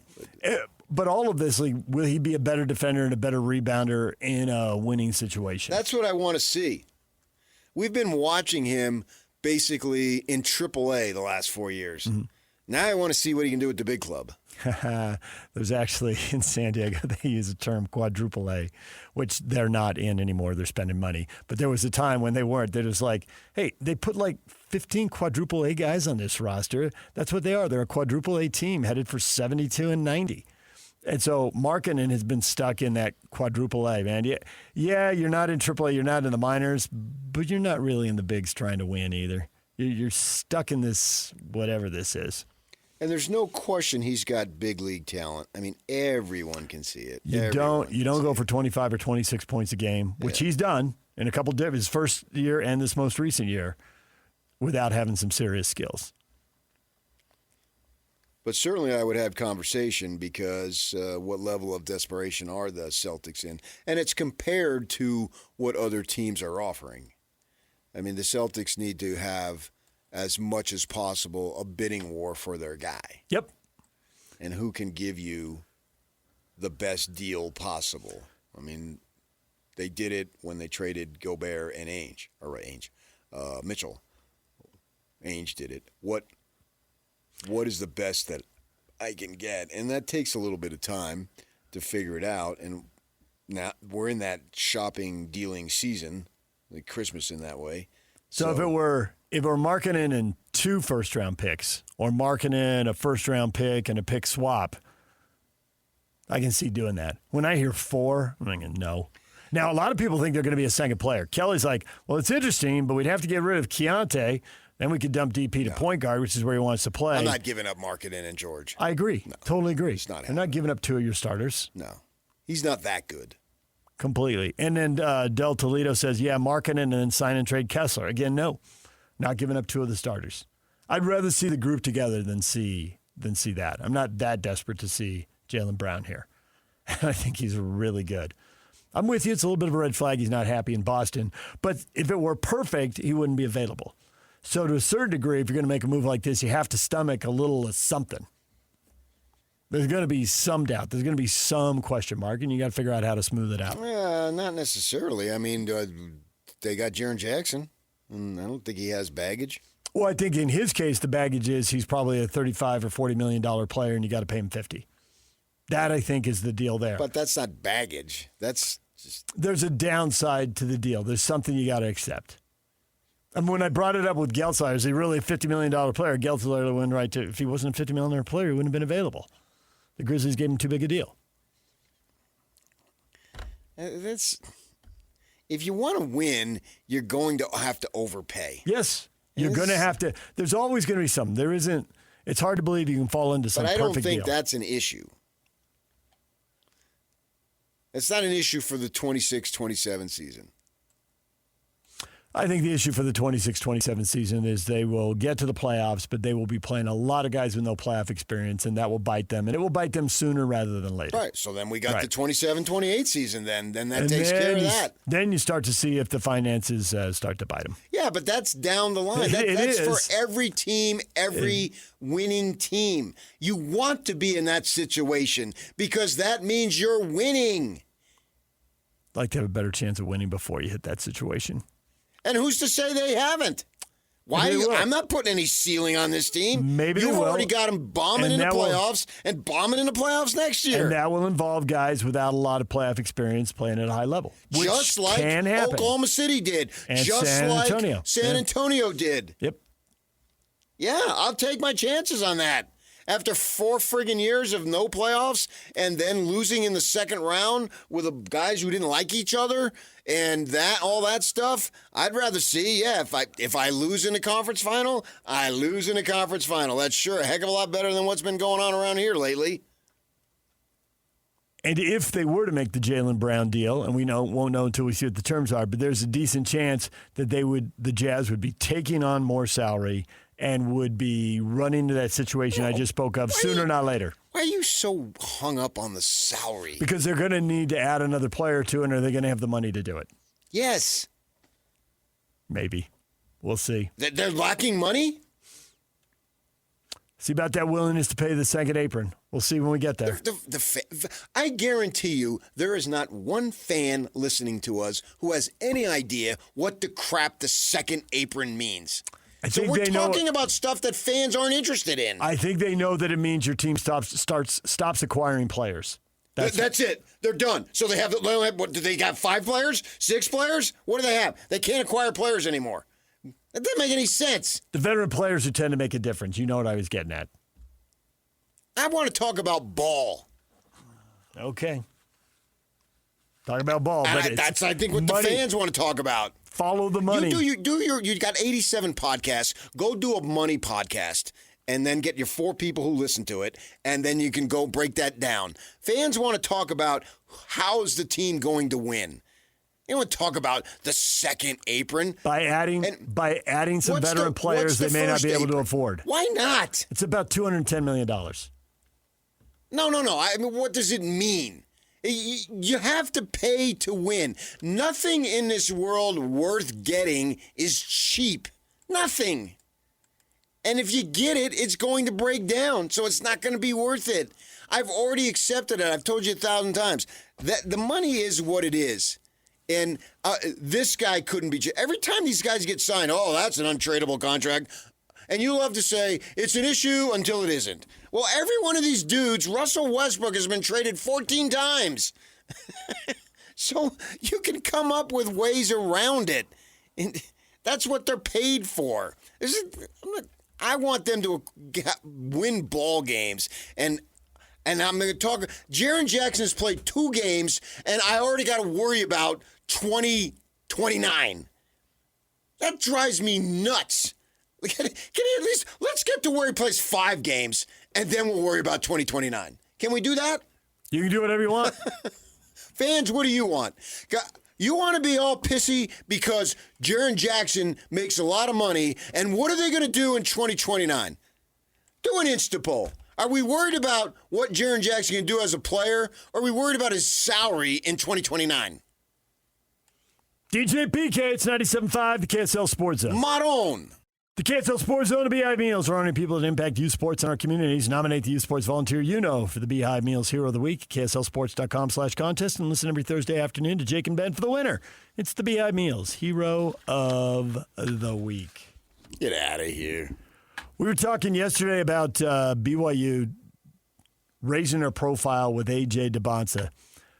How much does it think you matter when you're sitting there, it's the World Cup, and Puka Nacua is standing next to Ashton Kutcher? Go here, launch your dreams, NFL, NBA.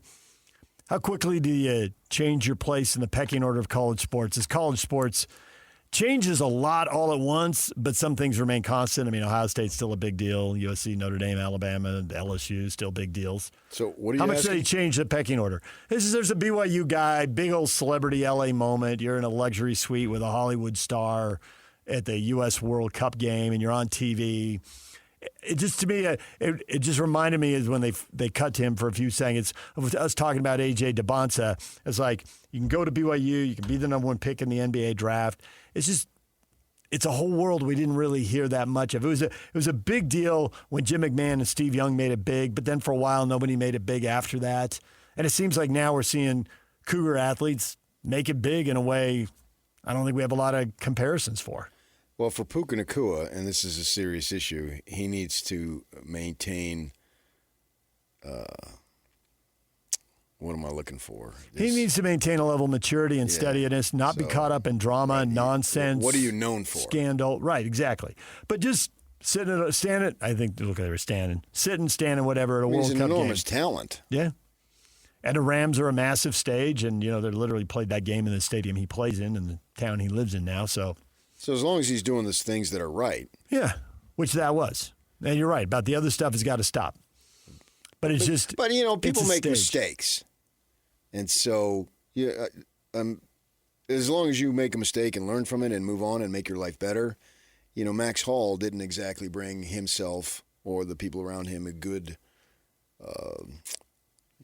whatever I'm looking for, publicity. There wasn't a ton of glory there. But, he's worked hard to get to a better place in life. That's what matters. Right.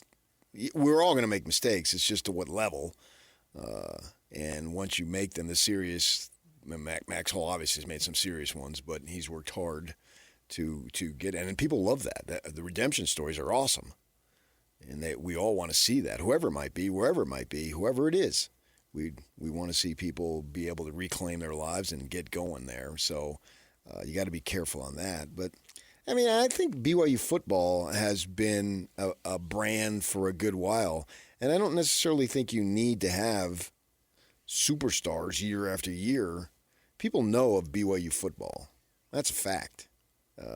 It's BYU basketball that has been something that is been crazy to see the development to these types of players. And, the Mark Cuban thing, any form of publicity is good. And that's taken to the extreme. I don't necessarily agree with that. Obviously, the Kobe Bryant issue in Colorado was all sorts of publicity, and none of it was good. And so I disagree but I think he was trying to make a point. Most. Rather than being literal about it. So who was it who said our second team all Sarkisian.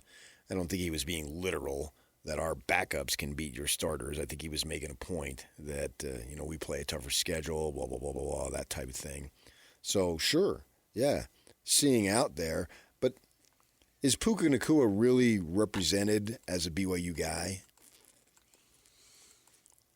That probably depends who you talk to. I mean, you're the king of once they go to the pros, they're no longer an ASU guy, and it doesn't matter. To some people, that stuff matters a lot, but to other people, I mean, the NFL is just such a bigger brand. The Rams are a bigger brand. He's an NFL star. I mean, how many Rams? Yeah, he's an amazing player. Right. And so I think they can use that in recruiting, and I think they probably do. Well, they do, yeah. You go to the basketball facility, and you see huge murals. Of former players. Yeah, so tout that. I mean, BYU didn't do that as much. Now they've got more people retired. They put, for a while there, they didn't have the bowl accomplishments and the seasonal accomplishments. Now they've got the bowls up there. Tout your history individually, but that's two different things. What the public receives as acknowledgement and whether they receive it or acknowledge it or not, who cares? I mean, you should care, but it's more about you put your best foot forward. As they clearly knew that or were prepared for Dybantsa being number one. Right. Because they sent out the release within seconds. It's ready to go. As they should. Yep. You just had, and even if it doesn't amount to anything, well, that's another story. But in the moment, it was huge. You got to shout it out. And they hit the button on that on send within seconds, as they should. You don't know who's going to hear it, how they're going to hear it, how they're going to take it, but you got to shout it out. Right. Right. And they did. And the great thing about AJ is if you ask him about BYU, he's got no problem talking about it. And he'll mention it glowingly. AJ Dybantsa is the biggest PR machine by a non-LDS guy since Jim McMahon. And let's call it like it is with Jim McMahon. Not like it is now, because eventually he, I don't want to say grew up, but mellows out. He became a middle-aged guy and then moved into the final portion of his life. Well, in the beginning, he's mooning helicopters and he's all caught up. Character. He's a character. Being a figure. Well, AJ Dybantsa hasn't done any of that. When he speaks of BYU, it's not, well, the best thing about, and I don't know if you ever said this, but I'm using this as an example. The best thing about BYU was seeing it in my rear view. AJ has done nothing along those lines. So you could argue that he is the most positive thing to happen in terms of expounding the BYU brand by a non-Latter-day Saint in the history of the athletic department. That argument is there to be made. You start thinking about the other strong argument. Yeah, you start thinking about the other people who are that high profile. Church member. I'm clicking through. And Yak hasn't jumped in with anybody. Or eventually church member. I was going to say there are people that were non-members have joined. To PK's point, who have never joined the faith. Yeah, he's only 19 years old. So, I mean, who knows? Well, sure, but he's just been a shining example that BYU and all of their athletic endeavors needs to hold up as an example. DJ PK, it's 97.5, the KSL Sports Zone. Coming up, 8 o'clock hour, David Locke will join us. Radio voice of the Utah Jazz is here at 8:30. What will the Jazz do next? Should they pursue Jaylen Brown? What do you think of draft night? Plenty of questions for David. Stay with us. Hey there, it's Wayfair here, where delivery and setup are as easy as a few taps on your phone. You're relaxing in an old hammock, scrolling Wayfair's app, when you spot it, a brand new patio set. Next thing you know, Wayfair delivers it right to your patio and sets it up. Oh, you need a new grill too?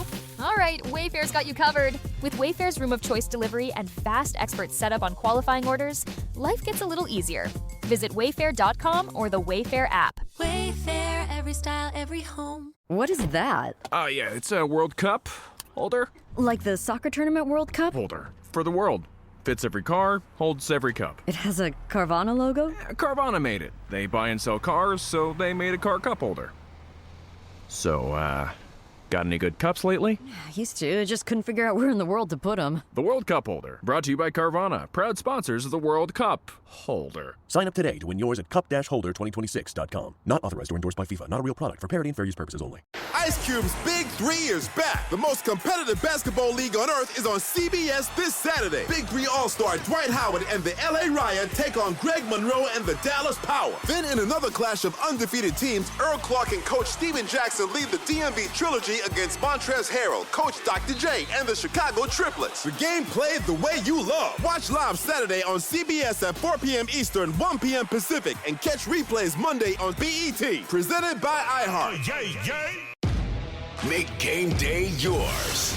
Tickets, food and drinks, stats, and streaming. Everything you need is in the Utah Mammoth app. Download today and make game night easy. Download on both Android and iPhone. Tusk Top.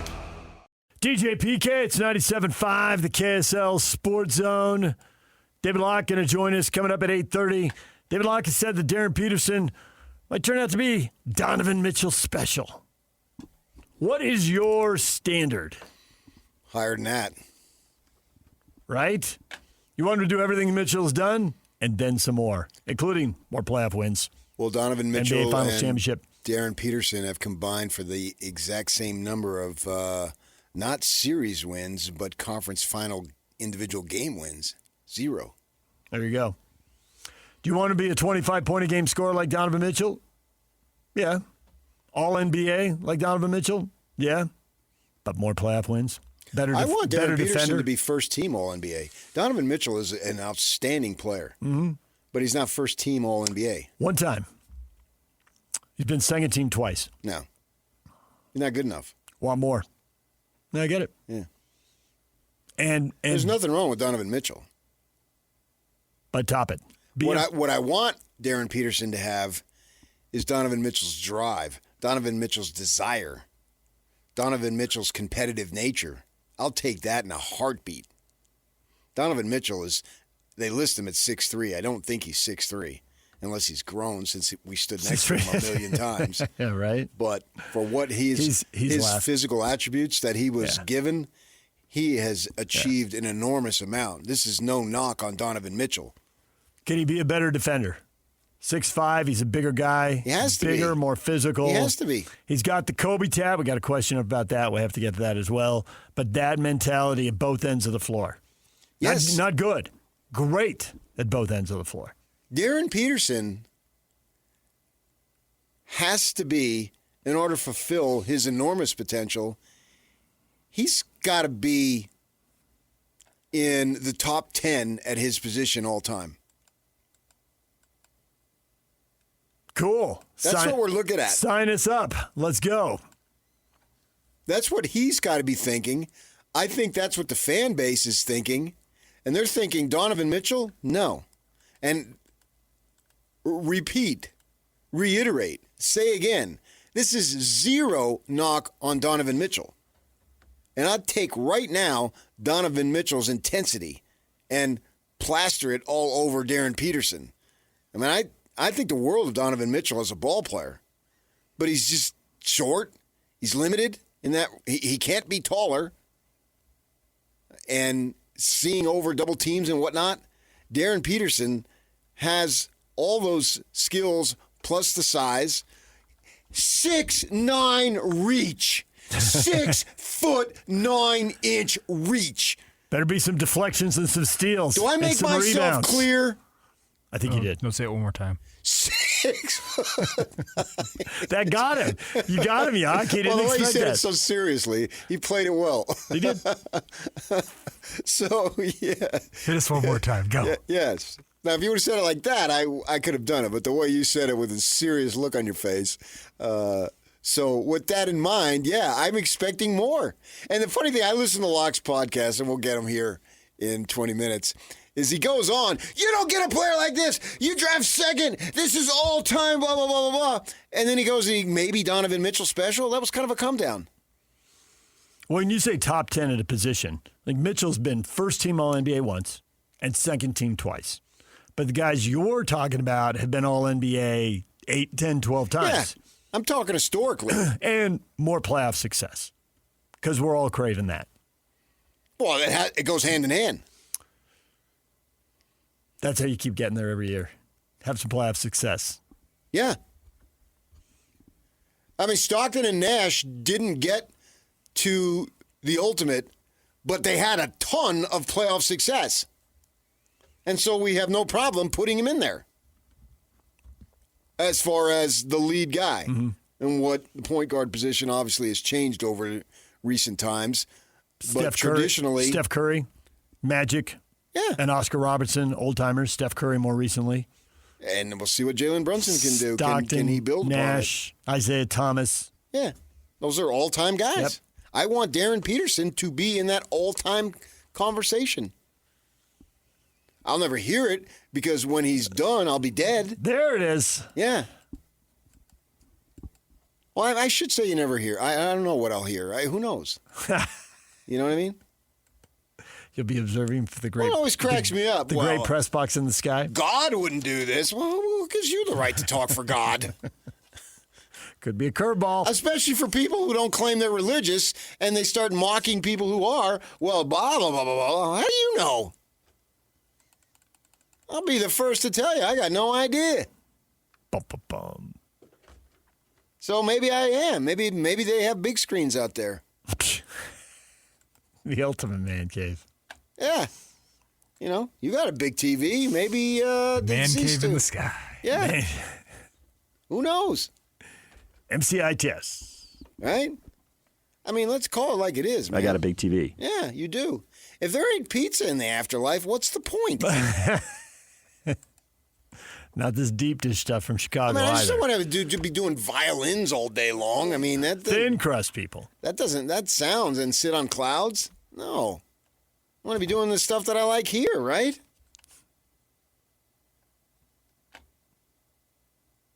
If I don't get the boogie board in the afterlife, then don't put me there. No, not the big waves anymore. The smaller ones. 3-footers. That's plenty. Oh, for sure. Don't Just need the 6-footers. Go out. A certain amount of distance from the shore and ride it in. Have a little thrill when did I catch this one? Yeah, I'm good. That's what I want, right? David's with you. He posts on our Facebook page, DJ and PK. Got a lot of people weighing in. David Locke saying Darryn Peterson maybe turns out to be Donovan Mitchell special. What's your standard? David says because of his size and his defensive ability mixed with his ball handling, 4-level scoring, I would say he's going to be a better player than 4? Mitchell. I thought there was only 3. I thought so too. I was reading that. I was like, is he like referring to the free throw line? Is he, at the rim, mid-range 2, 3-pointer? Darryn Peterson has the opportunity to be the best half-court shooter of all time. I was thinking maybe the logo 3 is the 4th level. I don't know. I'm still going to get you 3. Randy says he's bigger and better defensively. He will be better. He is the Mountain Mamba. You like it? No, because it's not yours. If you There's come no up with such thing as a mountain mamba. There's about to be. No, I think that the mamba only relates to one. Can't borrow that. Don't come up with some guy and whose last name begins with J or first name and call me Dr. J. You can't do that. There's only one Dr. J. Jessica says he'll be better than a Mitchell special because we all know the Jazz ditched that plan fast. Okay, well, they ditched it in part because they thought he didn't want to stay. And they thought he didn't want to stay because he said, I don't want to re-up.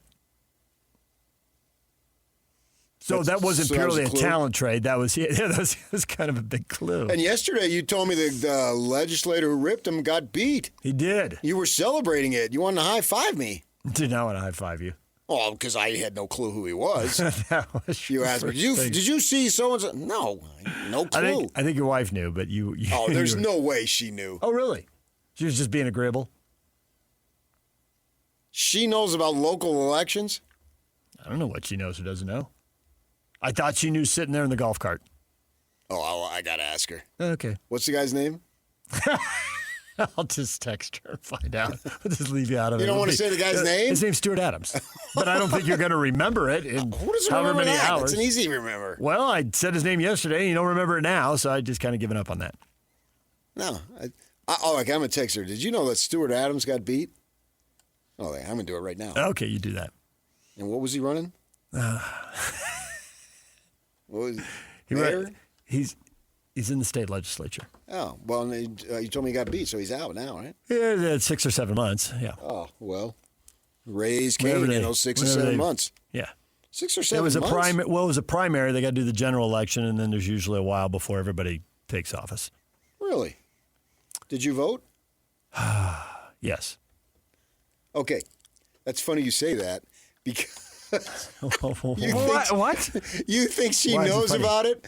When we got in the cart, she said she has the pickleball club and book club and blah, blah, blah. She said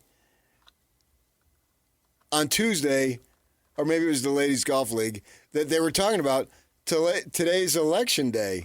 And she looked at him and she said to me that she thought to herself, for what?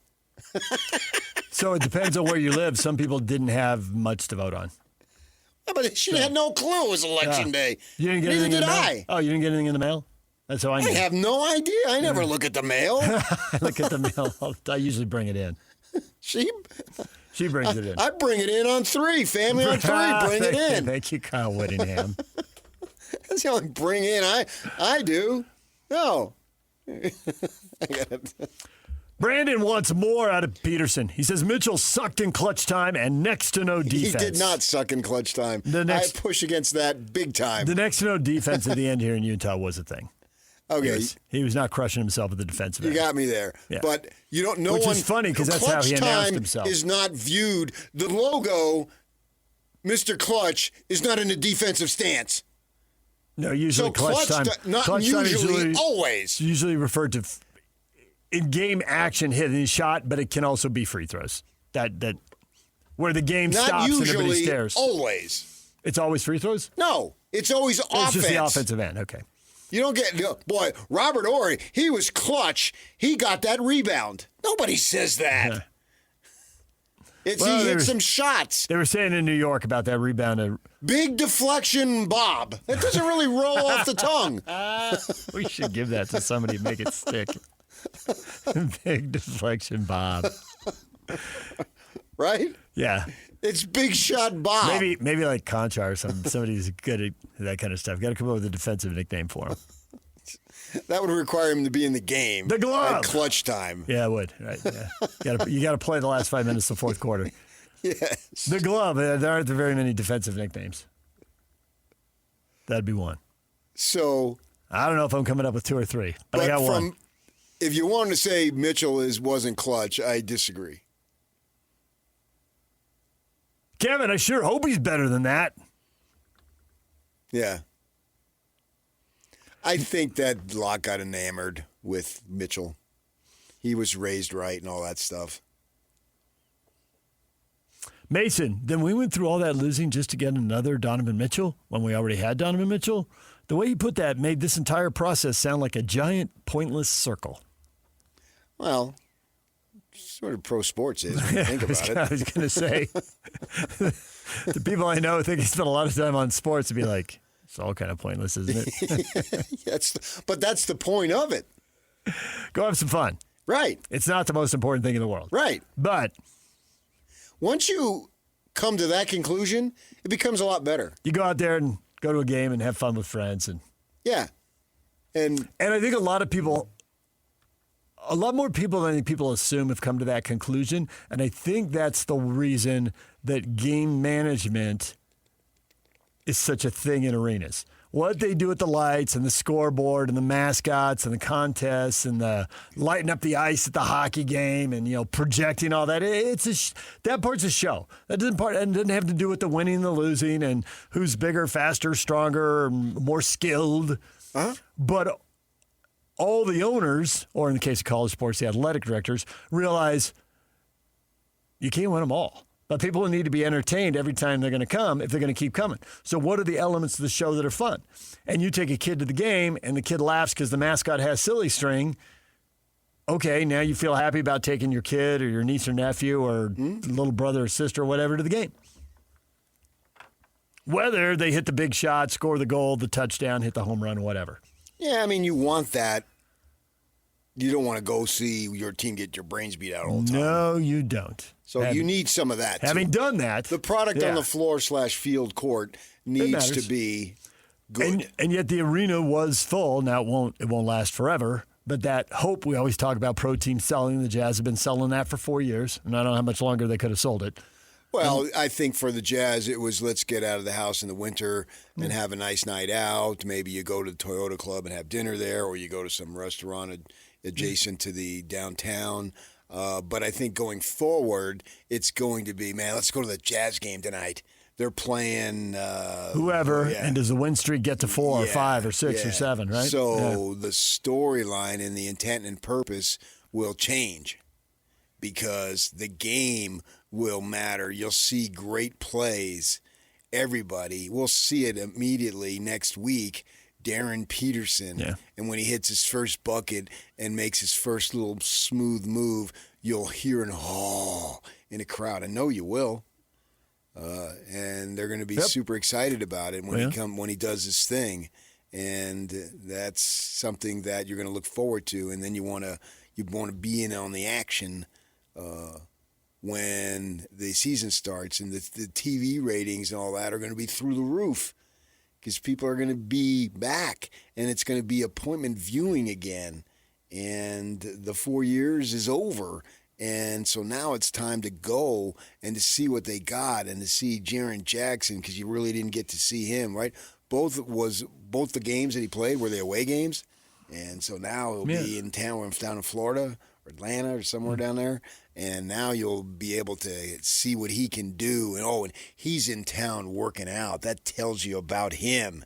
He was raised right. We're starting to get into that territory. Yay! He's actually in town working out. What does it say about Jaren Jackson's character? We're starting to go down those lines again because he chooses to work out in town. Wow, man, that's something, right? All this stuff. And so the excitement is building. And yeah, I get it. And it's going to be the place to be. I mean, he did play a home game. He played one. I thought he did. Sacramento. Yeah. So now you can make a joke about whether that was really an NBA game. Well, it was. That was a Tankapalooza special. But he played, and now he's going to be playing a whole lot more and all this stuff.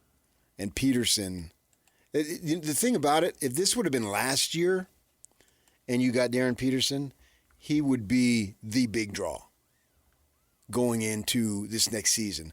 Well, he is a significant draw, but the cool thing about it is there's other draws too. No, people want to see how much better. Yeah, people want to see how much better Ace Bailey is going to be, and you're right. They want a bigger sample size of Jackson, and how is Markkanen going to perform on a much better team? And Kessler with his fat contract. Yeah. What are you going to do, especially now? Block a bunch of shots and grab a bunch of rebounds. Hopefully, you become the best player on the team. In terms of what you bring. What you bring, nobody brings better. So you have a vital role. And now you're going into, you got the contract, man. You got your second contract. That's what it's about. Once you get that second contract, expectations rise exponentially with that. And it's not some Sivi Malahulik second contract. This is an important 9 figures, baby. Yeah. Sivi? That's a new one. Well, I don't know what his name is. Svi Mikhailuk. That's a tongue twister. I'm never going to learn that. It's a great name. It's a fun name, and good for him. Strong Ukrainian name. He's been in the league now a number of years. I couldn't be happier for the guy. Former Kansas Jayhawk, like Darryn Peterson. Right, I know where he played, but he's been in the league a long time, and that's for guys like him. Survival in the league, you got my extreme admiration that you've been able to do that. And be in the league this long, and you make that kind of money, and you get to play ball, and you go on charters, and you go to 5-star hotels. Yeah, he ain't complaining anytime soon. Take your $3-4 million a year and live the good life. Boy, right? he's been fairly open about just that. Like it's a good life if you can have it. And be a team guy, pat guys on the back during the timeouts, on the butt, and away you go. Yeah, he's got some talent and he's got some brains too. Nothing wrong. That's awesome. We've always said 10 years in pro sports. It doesn't matter, baseball, basketball, whatever. 10 years is a heck of an accomplishment, and he's got 8. Yeah. This will be 9 next season. Right, but he's always going to have a minimal level of expectation. Walker Kessler, no. Once you sign... You sign the 9-figure deal, it's a different deal. Right. And... You're not living around the minimum anymore. It's not the all-shucks Walker Kessler anymore that it's been. And it's not the all sit there in your civilian clothes and smile on the bench for Larry Markkinen now. Now expectations are higher, and if you don't meet them, I'm not the kind of guy who would boo, but that stuff needs to be out there. And we're done with, he likes the outdoors and he likes Utah. I couldn't give a flying you-know-what about that. Now it's about how much you produce and help this team win. That's where we're at. DJ PK, when we come back, David Locke joins us. Stay with us. We'll get his thoughts on the draft. Should the Jazz get in on the Jaylen Brown trade talk? And what are they going to add to the roster here? What are the key needs now that you know who they've drafted? That's all next. Stay with us. Welcome to This is Jay Scott and Ben Anderson. Everything I have heard, Walker loves Utah. Walker wants to be in Utah. Walker's happy in Utah. Walker would prefer to end up in Utah, but he just wants as much money as possible. He was around the team an incredible amount last year. Yep, he was. He was with them on the road on trips that he absolutely did not need to go to for a player that shut it down for the entire year. And he was with them at the end of the year, again, where he had even less incentive to be with the team, around the players, around the new players in Jaren Jackson Jr. The Jazz love Walker the person. They really like Walker the player. They want him to be a part of their team. But you can't pay the wrong person too much money because then you're not building a championship team anymore. You know, you're not building a contending team. You're just paying your dudes because you like your dudes, and that's not the job. You've got to get everybody in the right place at the right price. Catch Jake and Ben afternoons from 2 to 6 on 97.5, the KSL Sports Zone. The grill is shot. The chairs are held together by optimism. And what happened to the rug? Sounds like your outdoor setup is not ready for patio season. Fix it all with Wayfair. Shop Wayfair for grills, rugs, furniture, and more. With 20 million 5-star reviews, room of choice delivery, and expert setup on qualifying orders, it's never been easier to do more for less. Get 10% off your first eligible purchase. Hurry to wayfair.com or download the app now. Wayfair, every style, every home. Overwhelmed? That was me with diabetes. Hey, I'm Jabron. Between teaching and coaching, managing diabetes felt like an extra job. With the Freestyle Libre 3 CGM, I get real-time glucose readings and have the insights to make informed decisions. My life feels lighter now. Learn more at freestylelibre.us. The views expressed should not be used for medical diagnosis or treatment as a substitute for professional medical advice. Individual circumstances may vary. For prescription only. Safety info found at freestylelibre.us. DJ PK, it's 97.5, the KSL Sports Zone. Coming up, Brennan Haywood, 14-year NBA veteran, current NBA TV and college basketball TV analyst, will join us at the top of the 9 o'clock hour, and we will talk NBA hoops with him. David Locke is going to join us here momentarily, and we'll talk NBA hoops with him. Sweet. See the 53-point game in the WNBA last night? Light it. The team only scored 53 points? No, one player scored 53 points. No, I did not. A new record. I missed that. Okay. Well, it can't be an old record. DJ PK, we are talking now with David Locke. He joins us. David, good morning. We're back at Friday, the day that I'm supposed to talk to DJ PK. You cap it off with the two greatest of all time, and that's what I get to do. David James, an institution in the state of Utah, staying longer than Stockton and Malone. Wait, what's going on? Oh, you're just making sound effects. Okay. And this is Patrick Kinahan, maybe the most brilliantly misunderstood man on the planet. Boo. No, why would we boo PK? They're not booing, they're chanting boozer. Question I pondered. I personally just want, in life at this point in my life, I want authentic curiosity and pure authenticity in life with people, and there's no one that's more authentic than Patrick Kinahan, other than no one's ever told him his singing sucks. We should put it out there. Does my singing suck? It sucks. PK. So I'd let you know. Really, really, really sucks. That's the point. So many questions for you this morning, David. Let's start with this one. All right. The Jaylen Brown trade rumors. I'll be short-winded. How's that? Okay. Jaylen Brown trade rumors. Portland, Atlanta, New Orleans, 4 first-round draft picks. That's what the Celtics are going to demand. Should Utah get in on this, it would almost certainly mean Markkanen gets moved. If they want a second starter, I'm out of the pool. I don't even want to give up the 4 draft picks either, maybe 1 or 2. What do you think? Should the Jazz get into this? Where's the line in the sand where they got to get out of this, even if they have some early talks? The conversation is reasonable because, quite honestly, if you slide him into our roster, it feels as though he fits much better than what you see with Lauri Markkanen. He's a natural small forward. And it fits better. I understand that Jaylen Brown was a top 5 MVP candidate this year and was really fabulous. But Jaylen Brown is not the player that I would make this kind of move for. I don't think he's a number 1, honestly. He's not efficient offensively. Yeah, I mean, basically that's the issue with him. He plays defense. He does everything else. He plays his butt off. He's a top 5 or 6 MVP candidate this last year without Jason Tatum. But I'm not sure I want to roll out $55, $60 million for him, and nor is Boston. And that should actually open your eyes a little bit.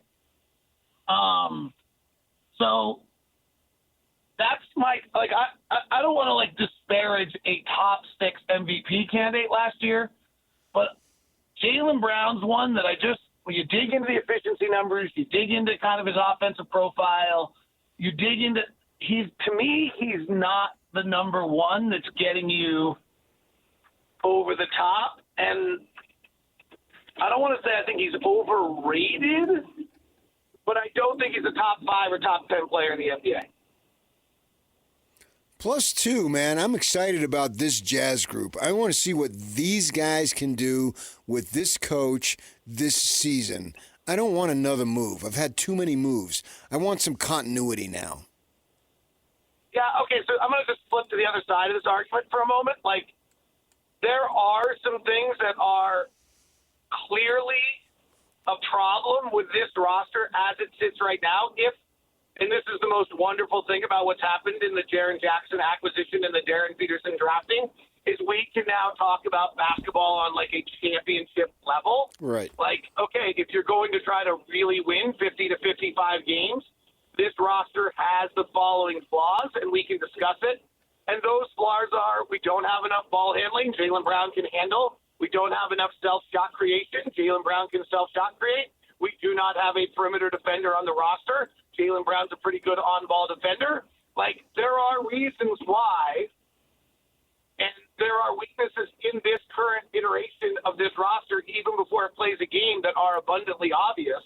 And Jaylen Brown does fit all of them. I personally am so obsessed with some of the numbers and offensive efficiency, and I don't think you win with it. I have a number of metrics for those who followed me for a long time called points gained.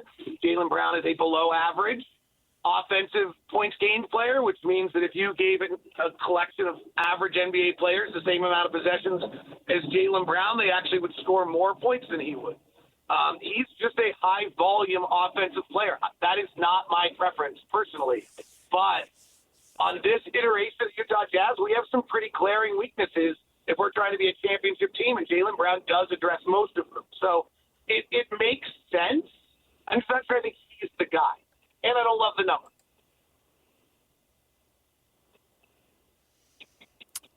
Let's assume they don't make that deal.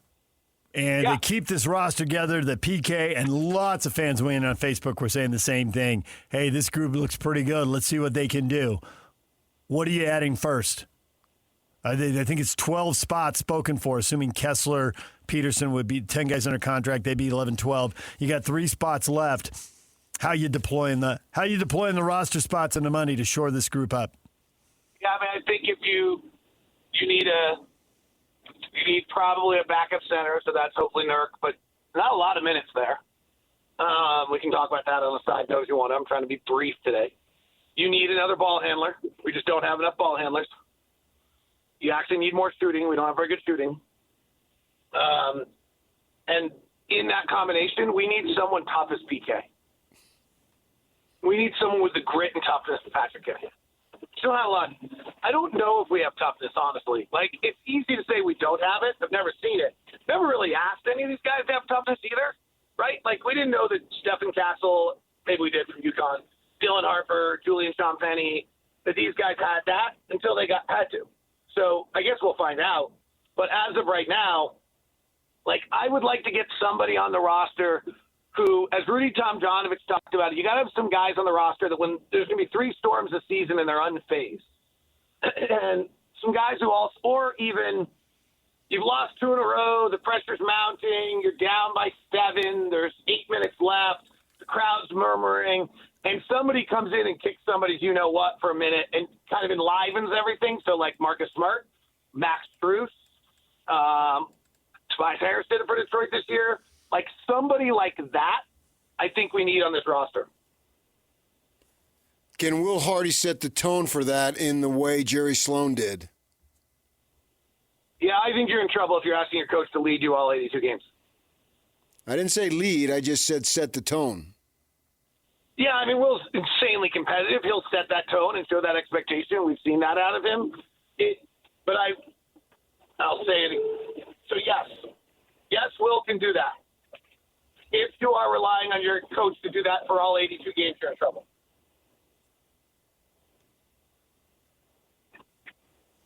Is there anybody on the Jazz roster who could provide a bit of that or no?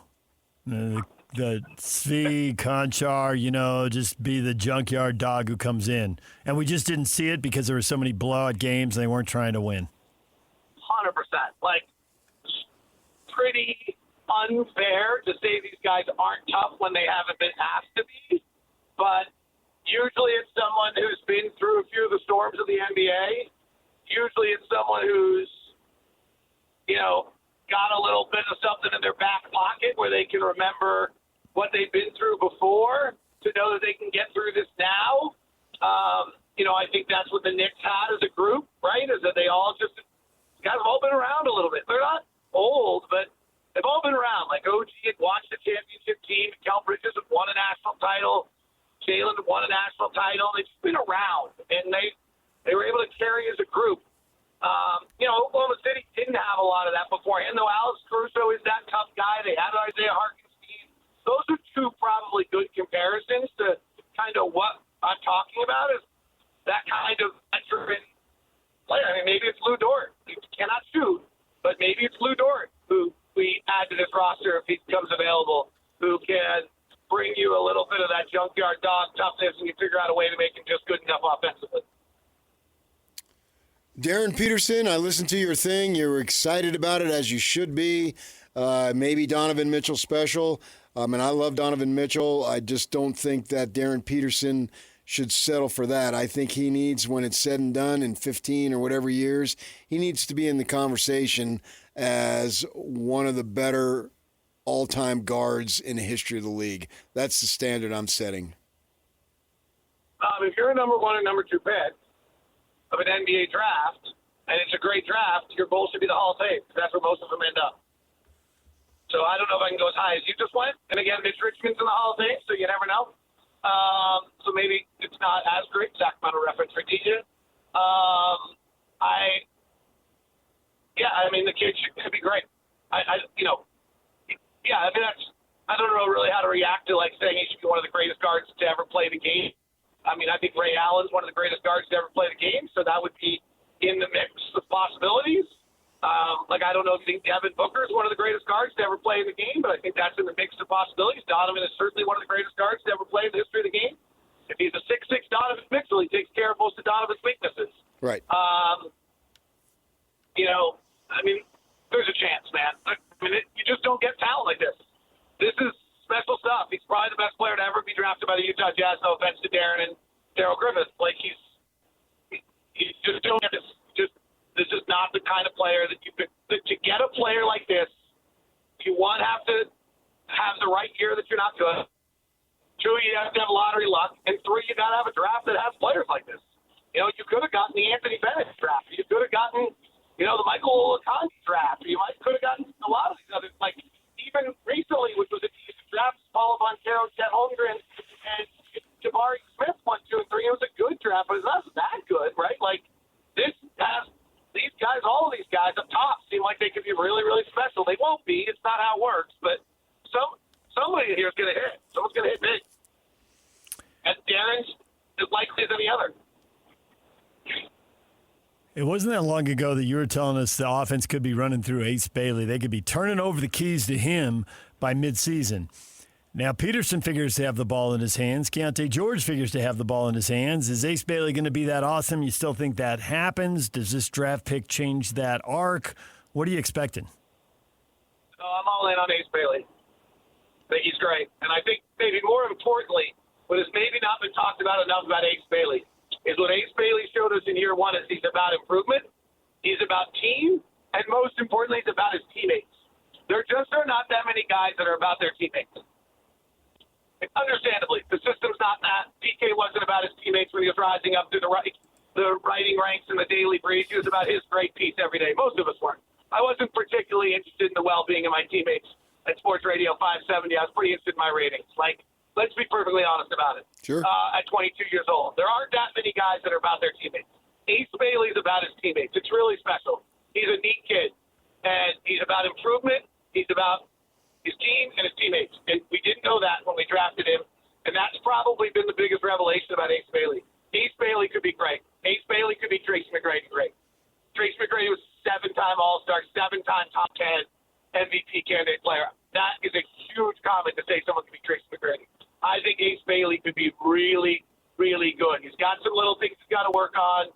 He's allergic to the free throw line.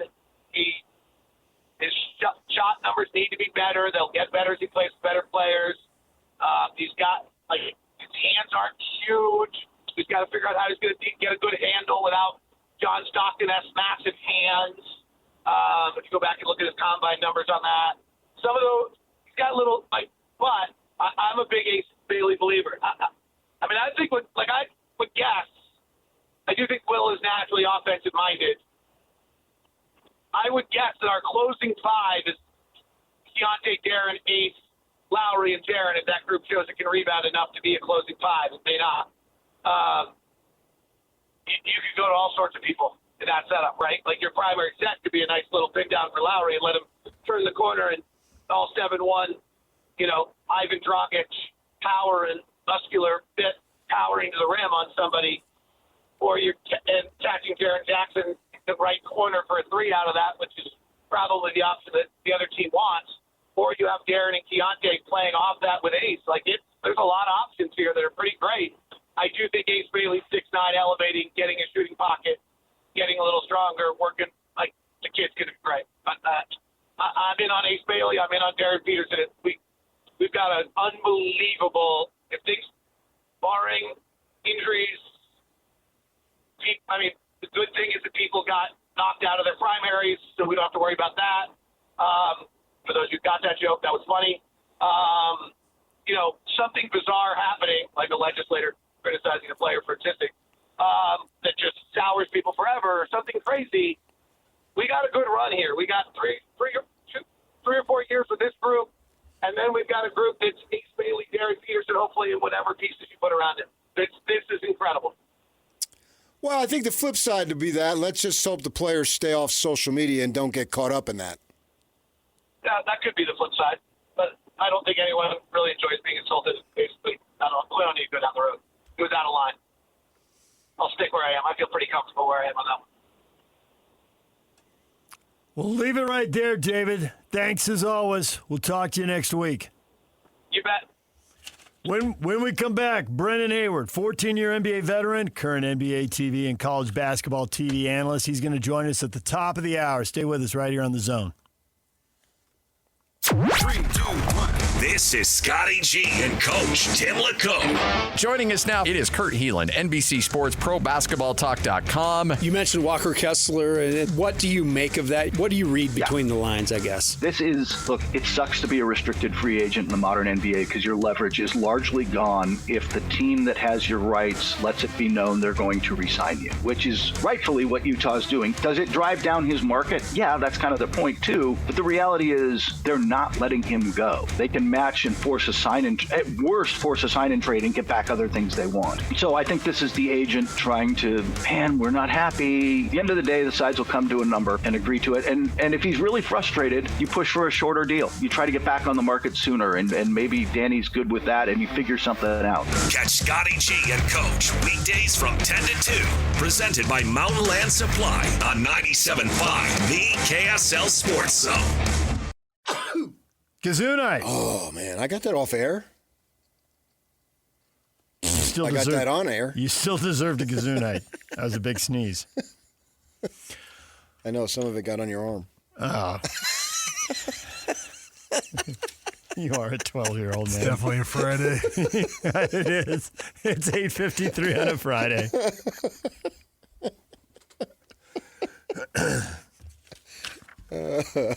Well, Locke got all heavy, so I had to lighten the mood. Yeah, clearly.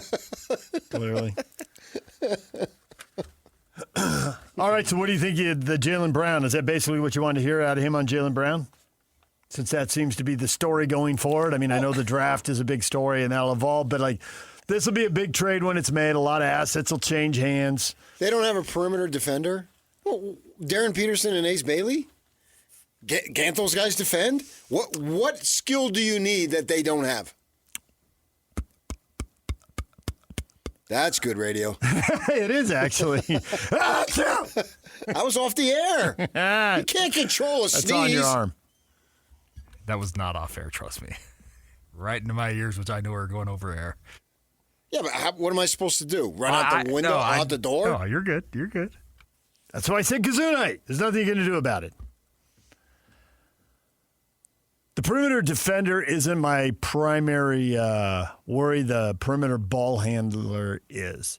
I think the defense is going to be a lot. You want them to sign Curly Neal? Better. Somebody who can dribble? That's going to solve the problems? I want someone who's not going to turn it over in the clutch, who's been there before. It is tough for people who have not been there before, and they tend to turn it over in the clutch. Well, let them grow. So what? They haven't been there before. So let them experience that now, and then you come back next year. If the talent is there and they just need the experience, then we're good to go because they'll get the experience. Well, you got 3 roster spots and money. What do you want? That's what I want. And you're right. If they didn't have the roster spots and the money, that's exactly what I would say. But since they have it, I think they clearly need a backup center. I think they're okay. I think they're okay with the backups at 3 and 4. I think when Markkanen slides over, if he's the backup 4, maybe Filipowski comes in. But if Markkanen slides over and he's the backup 4, Ace Bailey and Darryn Peterson together would be just fine. I don't want some Marcus Smart taking minutes from these young guys. That is certainly. What good does that do? That is certainly consideration. And there is a sliding scale between the veteran who's going to think he needs to play 25 or 30 minutes a game and bringing in another John Starks and he creates a problem. And bringing in, that's a great example, or bringing in a 37-year-old guy is just like, who doesn't play and is in the ceremonial coach role, which they just did. I don't need that. Let these guys grow. Yeah. Let them fall and stutter and stumble and rise up again. Is there someone other than Patty Mills who's basically done and is a favorite and is a coach assistant? And John Starks, who ends guy, so then you have to say, he's the savvy veteran. He's going to teach these boys how to be pros. That's just a bunch of cliche nonsense. These guys, Darryn Peterson and Ace Dybantsa, have been pros for 5 years now. They've been treated as such. We got to stop with this dumb. This is the way the handbook says. Get some savvy veteran, and he can teach them how to tie their shoes and teach them what it means to be a professional. Let them learn on the go, and then they can stumble, get back up, and roll the next year, the next week, the next month, whatever it might be. I want these guys to be in tough situations now. That's the best experience. You want to learn how to swim? Jump in the water. Get yourself some foundation of what you're supposed to do, and then get in the water. You got to go. I don't want somebody coming in here. I don't want Lou Dort coming in here for what? To take minutes away from George and Bailey and Peterson? No. I love the George Bailey. Thank you for that. And to raise the level of competition and make them improve right now. You got to earn your way onto the court. They're not gonna grease the skids to get you in the game. They're going to add a fifth guard to the roster. Might as well be somebody who's good. And then that raises, that's the old Steve Cleveland, raises the level of competition. They've got competition among themselves now. There's playing time for four guys, which is where they sit right now. They're going to bring in a fifth. Fine, bring in 10. I don't care. But I want these guys to be, I want them to stumble. Now is the time. Well, I'm certain we will see that. The question is at what point?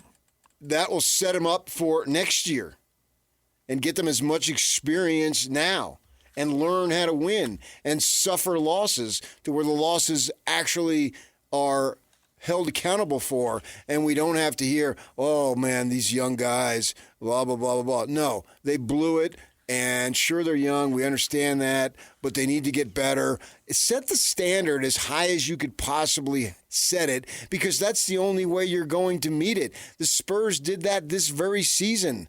They had a bunch of dudes on the bench with experience, and they rarely got in the game. Isn't that better? Brendan Haywood, 14-year NBA veteran, current NBA TV and college basketball TV analyst. We will talk NBA draft and free agency and big-time trades with him next. Stay with us. Ice Cube's Big 3 is back. The most competitive basketball league on earth is on CBS this Saturday. Big 3 All-Star Dwight Howard and the LA Riot take on Greg Monroe and the Dallas Power. Then in another clash of undefeated teams, Earl Clark and Coach Steven Jackson lead the DMV Trilogy against Montrezl Harrell, Coach Dr. J, and the Chicago Triplets. The game played the way you love. Watch live Saturday on CBS at 4 p.m. Eastern, 1 p.m. Pacific, and catch replays Monday on BET. Presented by iHeart. DJ and PK, don't miss your chance to win big every week on the KSL Sports Zone. This week, you can win a pair of tickets to see Leonard Skinner to the Utah State Fair. Tickets include fair admission. Get it now, utahstatefair.com, or listen to the KSL Sports Zone all day for your chance to win. Win tickets Wednesdays. Fabulous. Awesome prizes all over the place. DJ and PK, it's 97.5, the KSL Sports Zone. We just heard from David Locke. Brendan Haywood is going to join us here in a few minutes. 14-year NBA veteran will get his take on the draft and the Jaylen Brown trade rumors, and that really seems to be the story of the morning. Now that the draft is done and Giannis has been traded, all eyes turn to Boston. It's like there's just this pecking order with free agents and trades. No one wants to move. We got to keep all the powder dry until we see what happens to this guy. And now we know Giannis to Miami. Okay, Brown's up next. Now what? How much can the Celtics wring out of everybody? And really, it comes down to the Rudy Gobert and Donovan Mitchell trades because the standard has been set. So the ask is at 4 first-round draft picks. And go. Maybe draft swaps will become more important than picks. You can have more draft swaps, I think, and not knowing how this new lottery is going to work out and all that, have the ability to move up as far as possible every time you can. Well, I'm always reluctant to give up draft picks because that's the future. It is. Cheapest players for the longest period of time. DJ PK, and now Brendan Haywood joins us, 14-year NBA veteran. You see him on NBA TV. He's college basketball TV analyst as well. Brendan, good morning. How you doing, guys? Thanks for having me. Good. We're right in the middle of it. The draft is just recently in the rearview mirror. Here come free agencies and trades. Giannis is on the move. Maybe Brown is next. Let's start with the draft, just because obviously that's big news here in Utah. If you were ruling the world and you were the GM drafting 1, 2, and 3, would the top 3 players have gone in the order they went, or did you see things a little differently? Would you have mixed it up?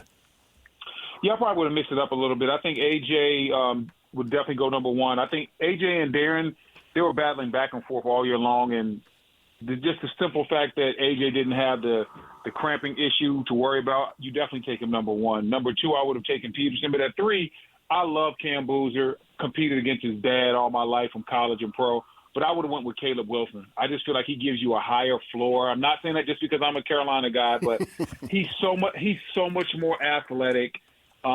He's such a better defensive player. He can switch pick and rolls. He gives you rim protection. He finishes strong. And sometimes Cam has a problem finishing over bigger guys. If you watched a lot of the Duke games, and he had to play against when he had to play against guys that were 6'10", 7 feet, that he couldn't bump out the way, he kind of struggled at times. So I probably would have took Caleb at 3. So the Jazz did take Peterson, and there was that cramping issues. You know, BYU and Utah were in that league. I have a wooden ward vote, so I watched that team, Kansas. Everybody watches Kansas anyway. And when he played, man, he was electric. Particularly, we remember that BYU game in that first half. Wow, he was sensational. As a former player and knowing the grind that is involved in the NBA, and how difficult it is, what's your level of concern regarding the fact of the issues that he had in college? I'm not really concerned because when I did my research on Darryn Peterson, everybody to a man that I knew that I know that scouts basketball, they said the kid's a hard worker. So a guy that's been a natural hard worker doesn't all of a sudden start trying to load manage in college. Like, that's not even what load management is. He's load managing. No, like, to load manage, you have to, like, not play that day. So that's false. So when I did the research, I found out, the kid was a really, really hard worker. He just had these body cramp issues from trying to work too hard. He was taking creatine and trying to work out 3-4 times a day, and he just forced himself into these tremendous cramps. And I'm just thinking to myself, I still like that guy's game because when I watch him play, he scores the ball easy. I called his game versus UCF, and he only played in the first half of that game.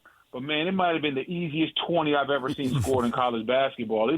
I'm just like, he looked like he's not even breaking a sweat. Yeah. And what made that game so special is he had been out for like 2 to 3 weeks prior. It was his first game back. And so I just think the sky's the limit for this kid. Legit 6'5" size, the combo guard.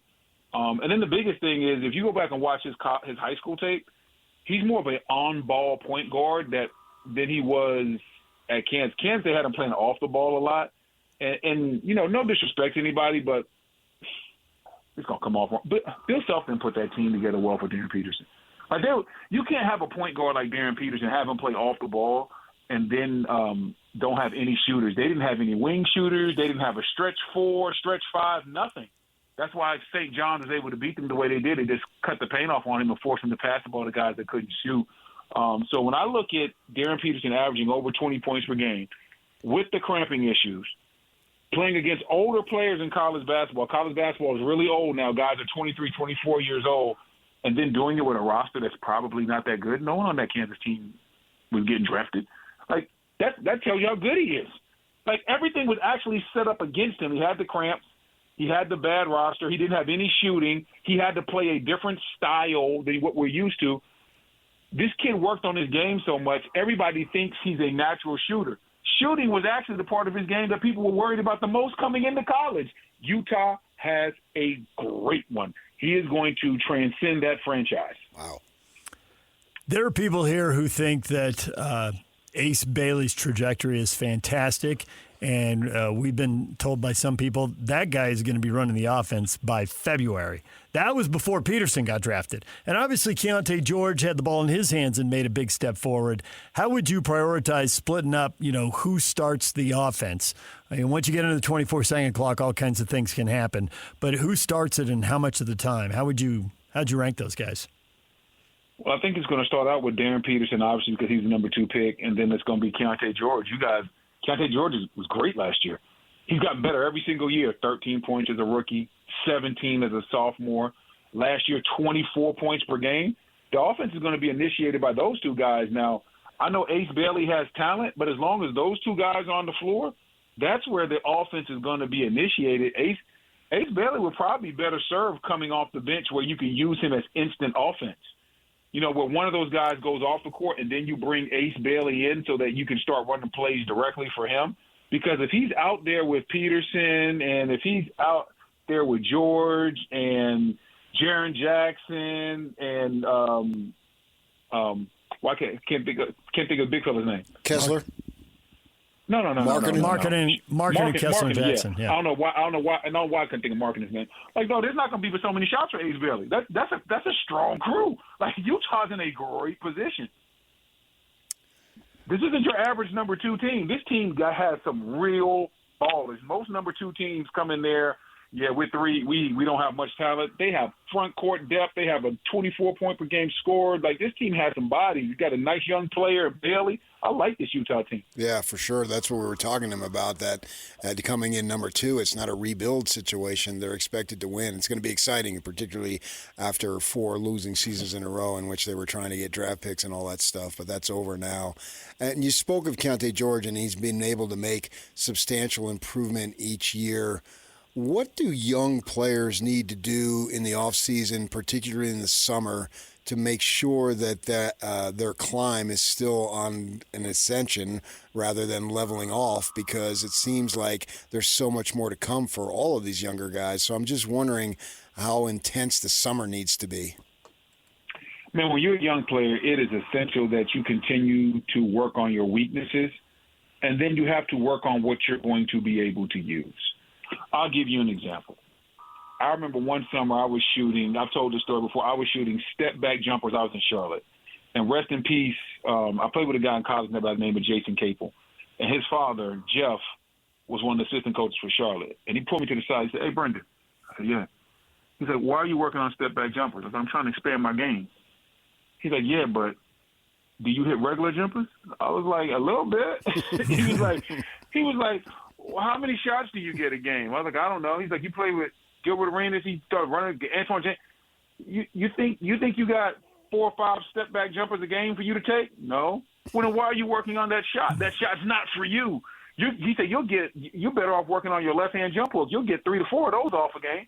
He's like, I'm like, "You're right." So you need to work on your, like, for me, my weakness was my left hand, but then I needed to work on something that was more sustainable for me. We see so many young guys trying to work on everything. Like, yeah, I'm working on my tween, cross, and you're looking at them like, bro, you play with 3 All-Stars. Ain't no tween, cross. You know what I'm saying? I'm sorry, bro. Like, listen, if you play for, you can name any team. If you play for the Philadelphia 76ers, Joel got to touch the ball, Maxey got to touch the ball, Edgecombe, and then Paul George. If you're a young guy working on in and out, spin, cross, hey, bro, you're working on the wrong thing. You better figure out how to play off those guys. That's what young guys need to do. If you're gonna be a marquee guy, work on your weaknesses for your marquee skill set. But if you're a role player, you need to work on what you need to get better at. But at the same time, what fits your team. Like Danny Green worked on hitting corner threes because guess what? He wasn't going to be able to go tween, cross. Good point. Where do you think Jaylen Brown is going to end up, and what is the price tag? What should it be? I mean, Jaylen Brown has definitely increased the price tag. I don't think there's any chance in the world that Boston can run it back with Jaylen Brown and Jason Tatum. I think that relationship has run its course. I don't think those guys dislike each other. I think it's just simply a difference of opinion of how things should be run. I think the organization and Jason Tatum wants it to go back to the old way. Jaylen Brown was like, no, I just proved to you that I don't have to be anybody's Robin. I just proved to you I could be Batman. And I think when you have that type of mindset to win a championship, everybody has to be pulling in the same direction. So you're not going to win if Jaylen Brown is trying to prove that he should be the team's leading scorer, and then Jason Tatum's over there trying to prove the same thing. It's not going to work. Maybe you do a package deal with New Orleans where you get, I don't know, maybe you get Queen back and Trey Murphy and something else, but I think that Boston will have to move Jaylen Brown. I don't think you can come back and honestly win because I don't think their 2 best players are going to be on the same page. We shall see, huh? It'll be interesting. A.J. Dybantsa, now you have a little history with the Wizards there. You played there. Now, that's an interesting situation because they're a team that really that he's joining hasn't been on the floor much together with the Trae Young and Anthony Davis. Sarr came along a little bit last year. How do you think that AJ needs to be trying to fit in while still being able to assert himself? I think that first and foremost, everybody needs to sit down and talk. Hey, what are we trying to do? What's our goals? How are we going to figure this out? What really happens, the teams that don't communicate well, this guy starts thinking one way, that guy starts thinking another way. You got to understand how are we going to go about winning. And at the start of the year, if you got AD and you got Trae Young and you got AJ, you got to figure out how do we go about the process, because we know AD is still a all-star level talent. So is Trae Young. But let's not get it twisted. We know AD Dybantsa is the future. He is the future in DC. So there has to be this mixing and melting and meshing of offensive concepts and how we win games, and that takes time. But the biggest thing is communicating. It's like, hey, Trae, what do you like in this situation? And Trae doing the same thing. AJ, listen, in tight games, what plays do we want to run? How do we want to get to certain actions? And just figuring it out. But I really like this Wizards team. I think they're going to be underrated. I don't think a lot of people are really seeing them the same way I am. Maybe that's because I call games for them. Who knows? But I love Starr's development. I love Starr combined with AD. I think that's a solid defensive front line. Then you Trae Young. He didn't sign for $212 million because he can't play. You know, he's the same age as Austin Reeves, and people are acting like he's like 45. So Trae, I don't understand it. Trae Young's deal is the worst deal ever, but Austin Reeves' deal is good for the Lakers. Like, all right, whatever you want to do, but Trae can still play. I think you team up Trae with AJ, and then some of the young players last year like Trey Johnson, and some of the other young guys on this team. I think the Wizards are a sneaky team that can make the playoffs. You said the Jazz had a strong crew. They have had a good team here multiple times, and then they look over and they're the Lakers. Are the Lakers about to put something together and be really good right when the Jazz are good again? Or do you think that Austin Reeves was good at a $30 million price tag, but I guess Detroit wanted him, so the Lakers had to go big, and they're going to paint themselves into a corner here? What is the Lakers' future? No one can tell you the Lakers' future until you figure out how they're going to play defense. And that's going to be the problem. You have Austin Reeves, you have Luka Doncic. Okay, now we need rim protection and two-way guys to cover those guys up. If they figure out that problem, they'll be fine. If they don't figure out that problem, they'll be one of those teams that looks good in the regular season but doesn't get it done in the postseason. I'll give you this one for free. If you ever want to spot a fraudulent team in the NBA, look for the team that's really good offensively, but they're ranked like 25th defensively. That team's never winning. That team's never going to win. They'll win. They might win 50 games. They might finish 4th, 5th in the East or the West. But if you can't stop anybody, when these games slow down, when the officials allow that hand-to-hand combat like we were watching in the NBA Finals, when they start allowing the physicality to come back in the game and you don't have these defenders, you're in trouble. And the Lakers right now, they don't have enough defenders to cover up their two best offensive players' weaknesses.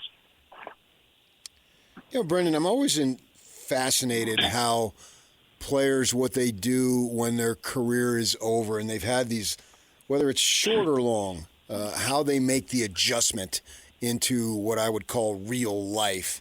And it seems like, at least from the distance, that you made it in a smooth manner.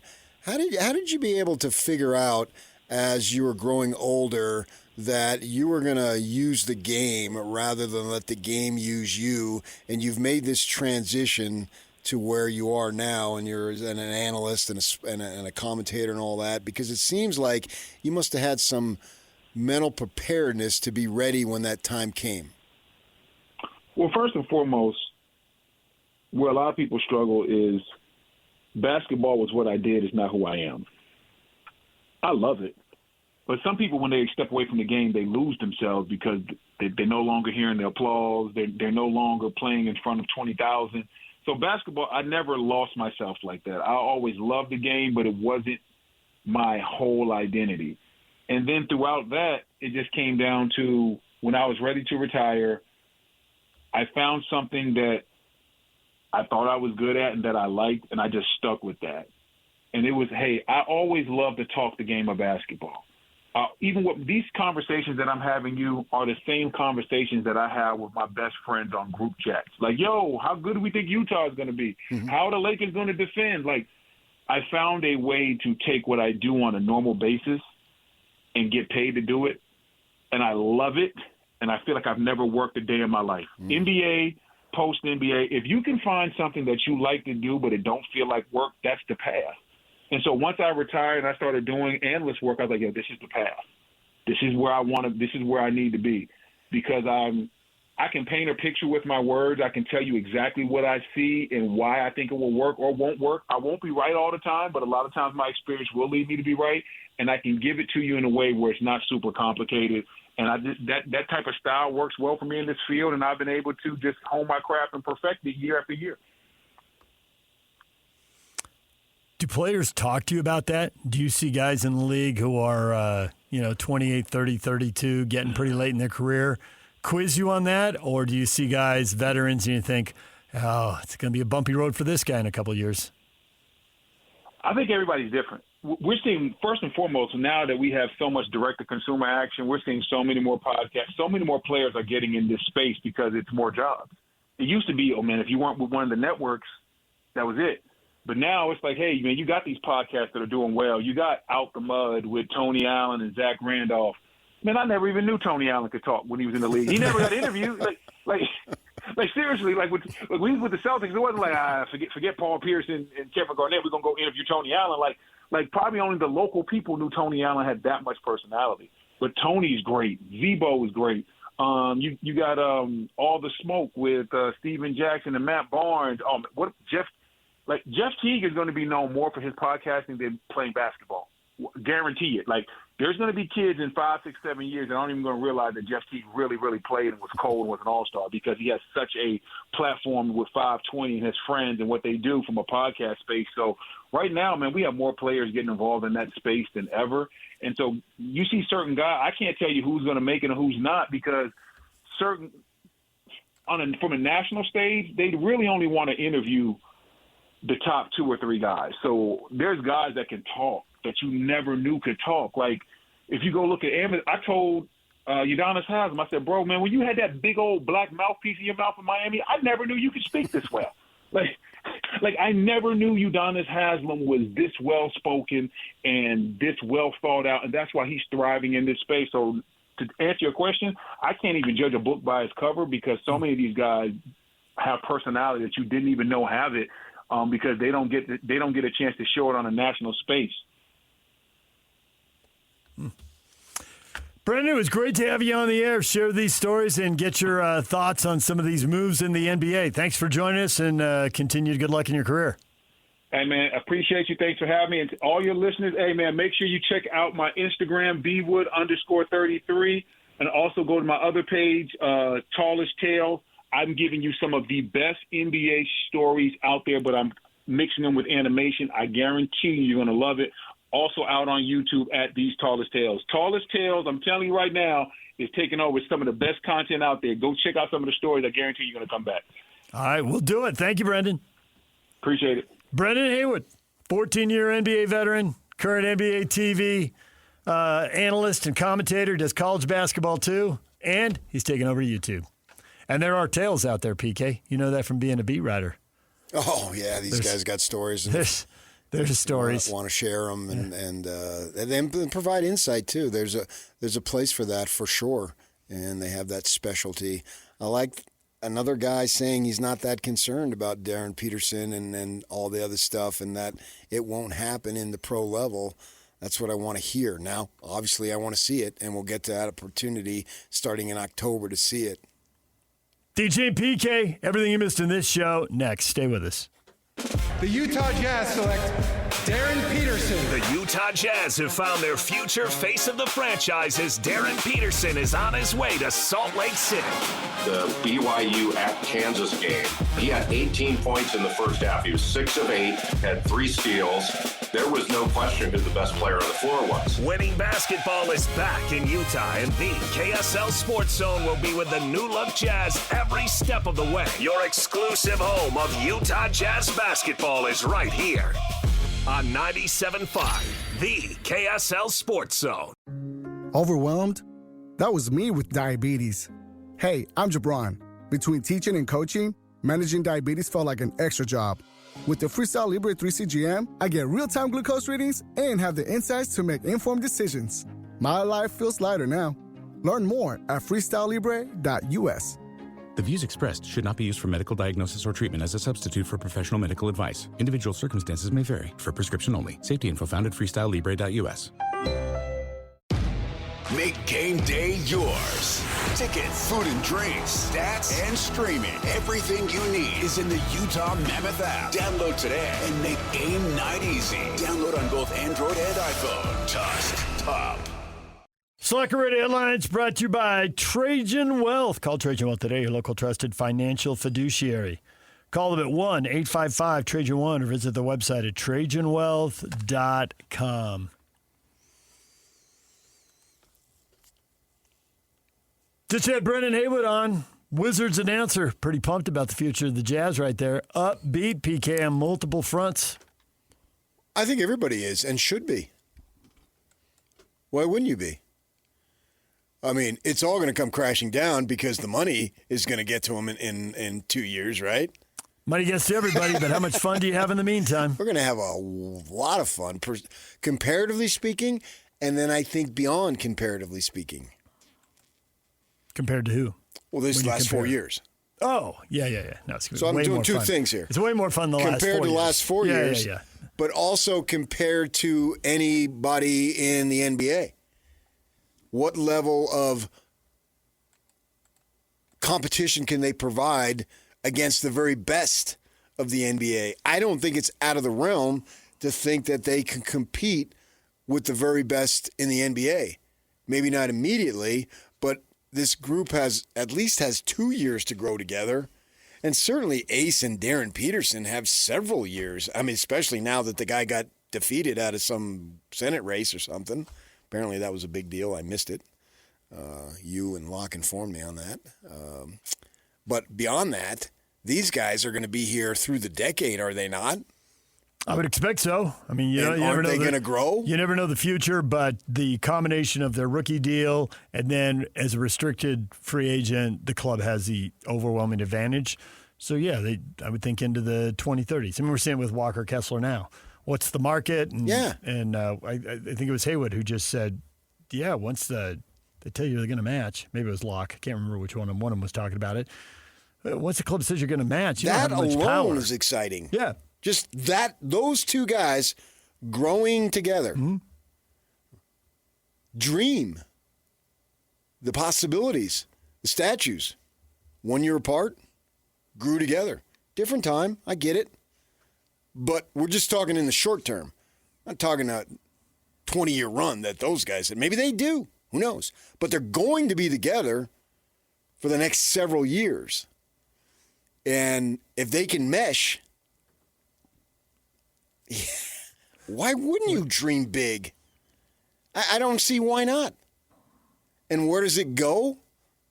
Well, that's going to be fascinating to discover. The ride here has an opportunity to really be fun for the hardcore and the casual. And then if they win at the high level, the casual becomes the hardcore. He or she wants a part of that.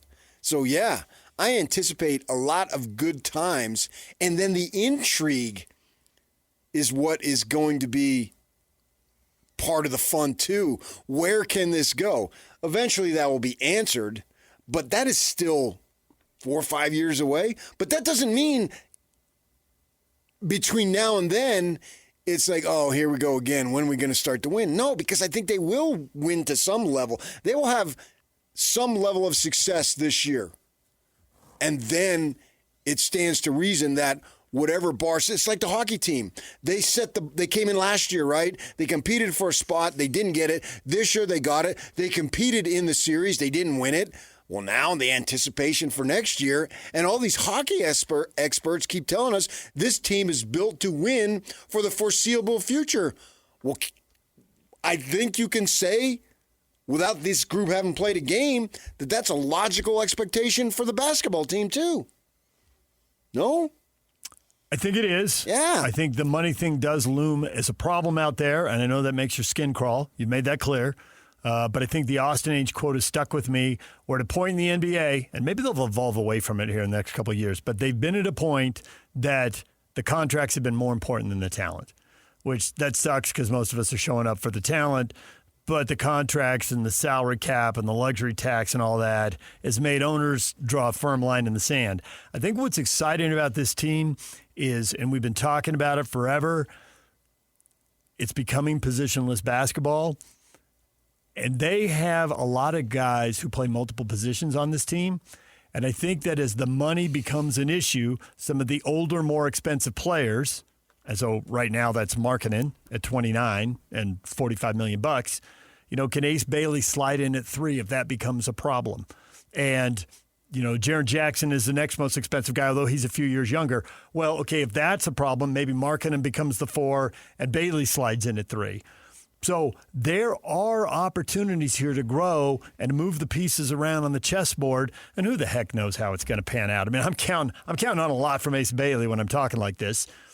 We'll see. It seems like it's possible. Not unreasonable. Right. It seems possible. And maybe it grows in. And maybe they'll figure the money out, and maybe they'll have the Jaylen Brunson saying, hey, I'm going to take $100 million less to make this work. I mean, I would have never thought Brunson was going to do that, but there could be somebody out there now that's like, hey, I just saw Tom Brady do it, and I saw Brunson do it, and to Brendan Haywood's, there's a lot of chances to make money off the court that didn't used to exist, and maybe that works for somebody. Who knows?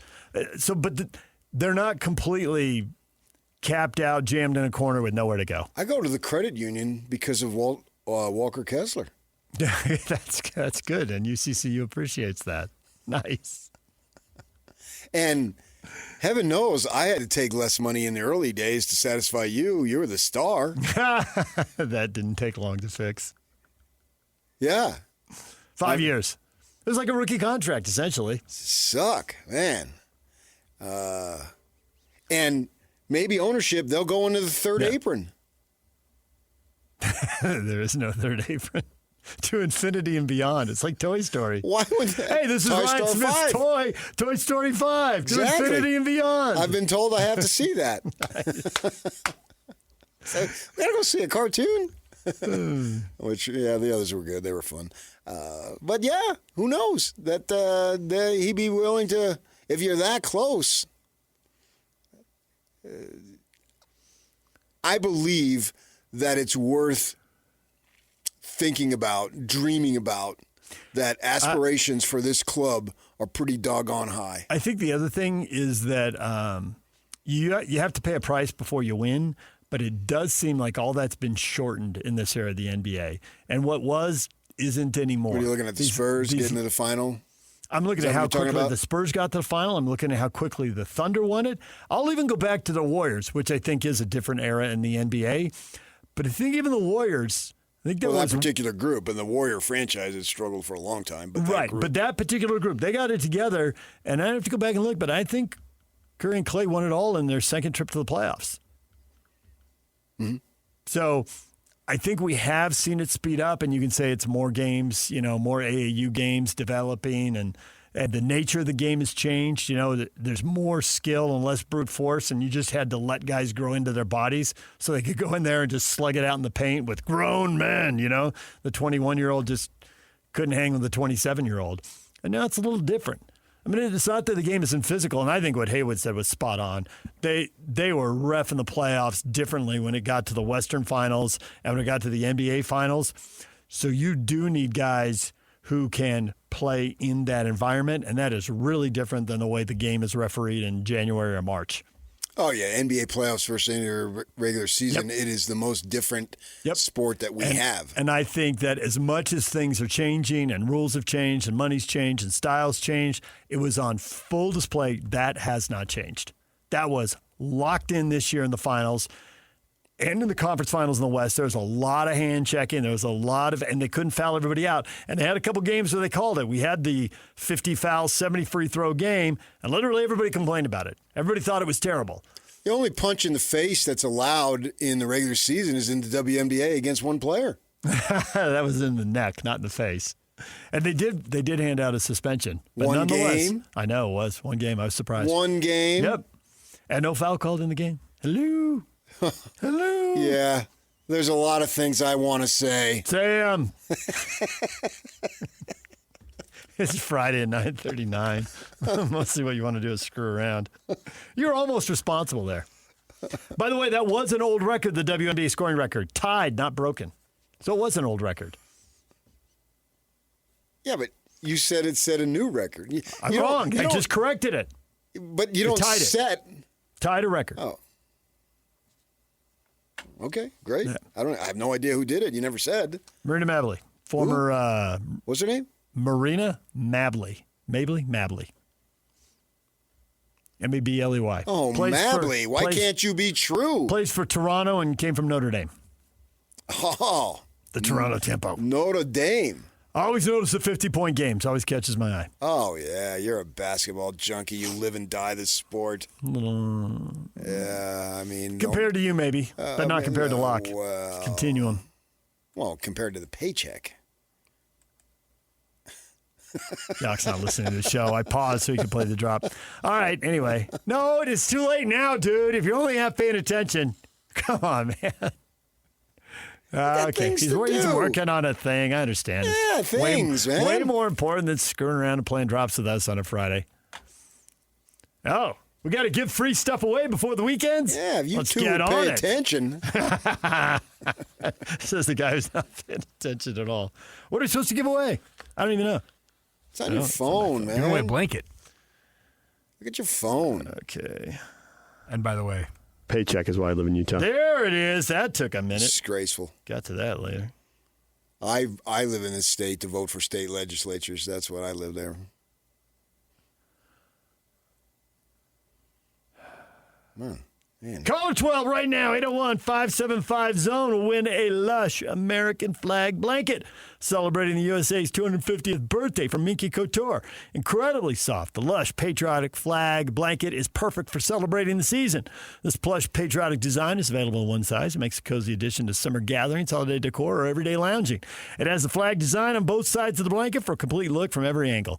Size to match a standard American flag. It also includes an exclusive America 250 Minky Couture label created to commemorate the nation's quincentennial celebration. Pretty sure I've never said quincentennial before, but I guess that's 250 years. There you go.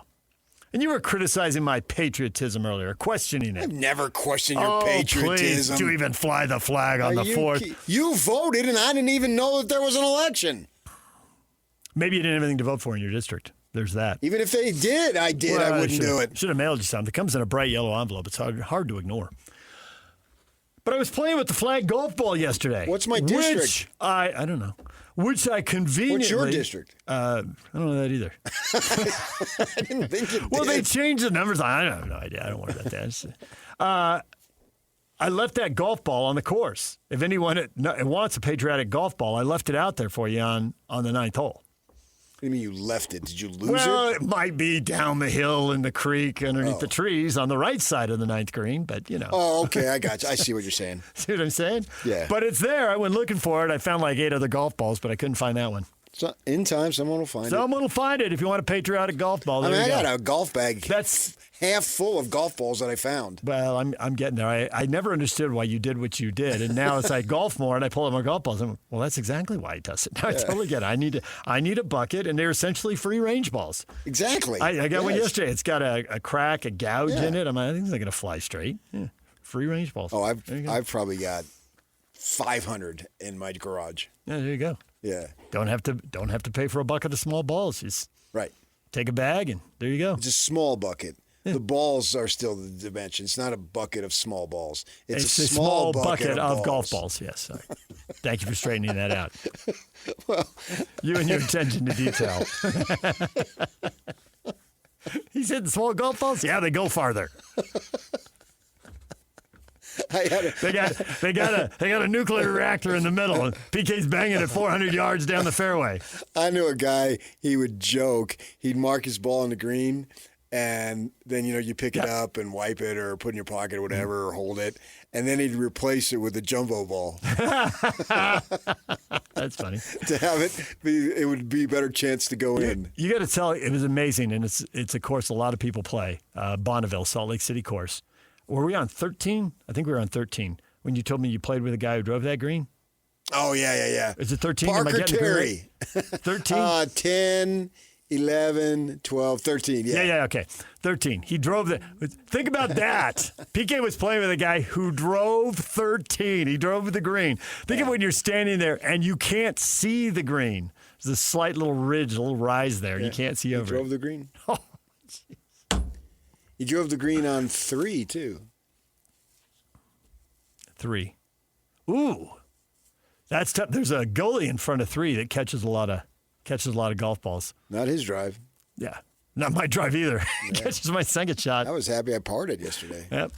All right, DJ and PK, anything else you want to tell the people about the day in sports? The U.S. got beat, but they were already locked into their matchup in the next round and their spot in the bracket. Was that a game, or are they just showing celebrities every 2 minutes? They were. It's a world feed, so that Fox isn't controlling it.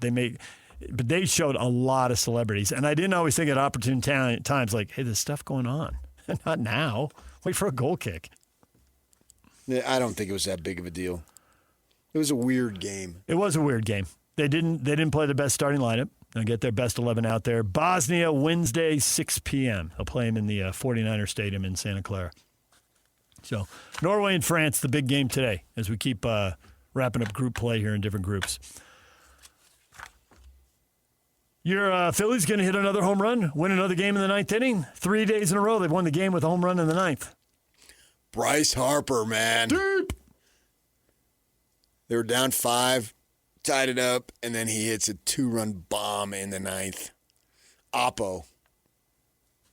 That means left field for left-handed hitters. Oppo, velo.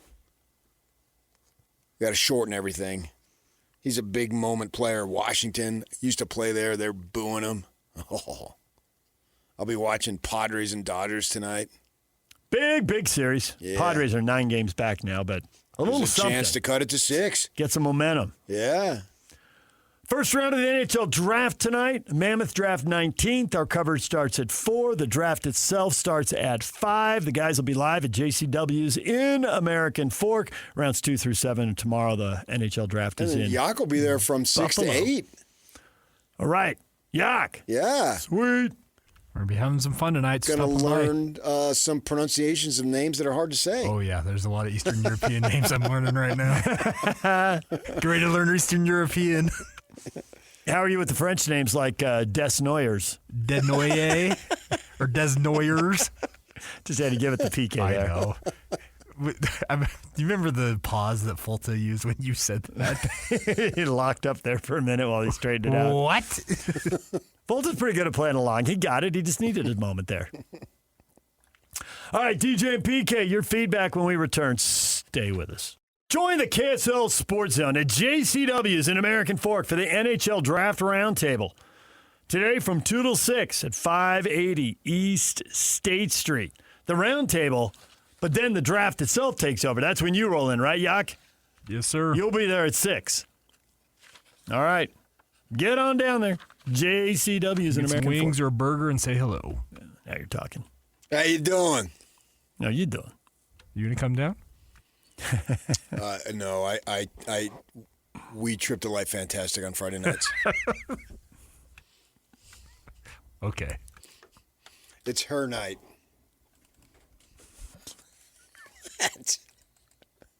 You treat them right, dogs. I call you dogs because you are my dogs. But you're looking at me. Dogs is plural. You mean him as well. I'm talking to both of you. Oh, okay, all right. Well, you weren't making eye contact with him. Well, I go here, then I go there. All right. David Locke says Darryn Peterson maybe turns out to be Donovan Mitchell special. What's your standard? Jody says if Darryn Peterson is only Donovan Mitchell, the rebuild was a bust. That is a common thought. People want more.